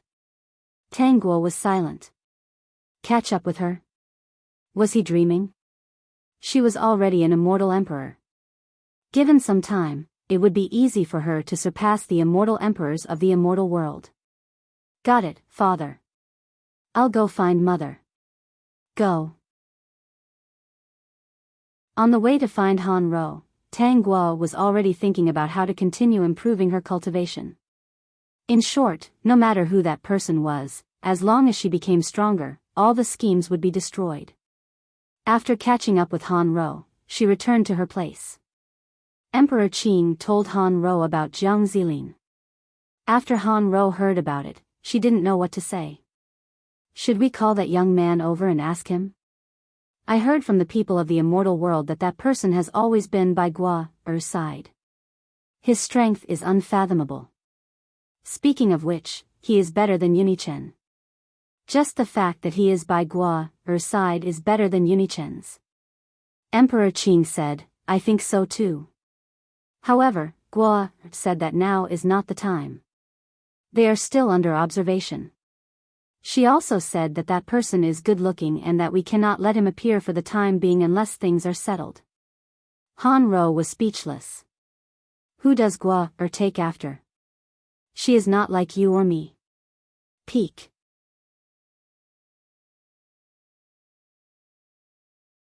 Chapter 4683. A few days later, Yunichen went out again to greet Tang Guo, the Lotus Supreme the Arch, and his wife. Yunichen wasn't going to train this time. Instead, he was going to find Wei Xian to resolve his doubts. If he couldn't resolve his doubts, he felt that he wouldn't be able to continue cultivating. That woman had better not be Wei Xian. If she was, his Dao heart would definitely be shaken. He could only kill her again so that he could cultivate in peace. Just like in the original plot, when Yunichen found Wei Xian, he realized that she had a child with her. That child was Wei Ming. He hadn't noticed it the last time. Now that he was observing closely, he realized that Wei Ming was very similar to him when he was young. He could even feel the connection from their bloodline. He didn't even need to ask Wei Xian to know that the woman was Wei Xian. He had also heard Wei Xian's friends call her Wei Xian and the child's name was Wei Ming. Wei Xian's journey to the immortal world hadn't been smooth. She had made friends in the immortal world, but she had also made many enemies. Yunichen had been determined to kill Wei Xian recently. The people around Wei Xian were quite powerful. It wouldn't be easy for him to kill Wei Xian without anyone noticing. Especially when he saw that there were two decent men beside Wei Xian who were fawning over her, he felt very uncomfortable. If not for the fact that they were quite powerful, he would have wanted to kill them. However, those two men were also Zenith Heaven Golden Immortals. He was confident that he could kill them, but he would have to pay a huge price. He had heard that the two admirers of Wei Xian weren't simple people. If he didn't handle it properly, he would cause trouble. One of them was the young master of the Su family in Tsang State, Su Sai. The other was the young master of Crane Sea Island, Du Huai. If he killed them without caring about anything, the Lotus Supreme the Arch wouldn't be able to protect him. Yunichen was thinking about how to kill Wei Xian, so he followed Wei Xian's group every day. Wei Xian and Wei Ming attracted all his attention. Especially Wei Ming, who was very similar to him when he was young. This made him hesitate. Just as Yunichen couldn't make a decision, Wei Xian and Wei Ming were in danger. At that time, only Su Sai was by Wei Xian's side. It was unknown who wanted Wei Xian's life, but they were about to fall into a desperate situation. According to Yunichen's thinking, he naturally hoped that they would all die. But in the end, he didn't want them to die, so he helped them. Yunichen had saved them all, so he naturally became acquainted with Wei Xian. Yunichen had mixed feelings when he saw Wei Xian and the others looking at him with grateful expressions. Originally, he had wanted to kill her. Because of a moment of hesitation, he saved her and earned her gratitude. Yunichen did not know what to say. How could Wei Xian not remember him? That unfamiliar gaze made him uncomfortable. If young Master Yun doesn't mind, why don't I treat you to a meal? Wei Xian said, her eyes crinkling as she smiled. She was truly grateful. Although she still had a trump card, it would be gone once it was used. It was left to her by her master. She felt that it was a loss to use it to resolve today's crisis. Yunyi Chen subconsciously refused, but Su Sai and Wei Ming were very enthusiastic and insisted on dragging him along. He couldn't refuse and could only follow. He realized that Wei Ming kept looking at him and felt a little nervous. When he saw Su Sai taking care of Wei Xian in every possible way, he felt a little strange. He was even a little angry, but he couldn't show it. Tang Guo knew that the two of them had met and gotten to know each other, so she decided to come out for a walk. The peak that you're tuning into the Dreamy Chapters YouTube channel. We're so grateful for your support, and don't forget to subscribe to join us on this incredible journey through captivating stories. Your generosity through donations truly makes a world of difference, as it's the primary source of revenue that allows me to expand and enhance this channel for you. Thank you from the bottom of my heart for being a part of this adventure.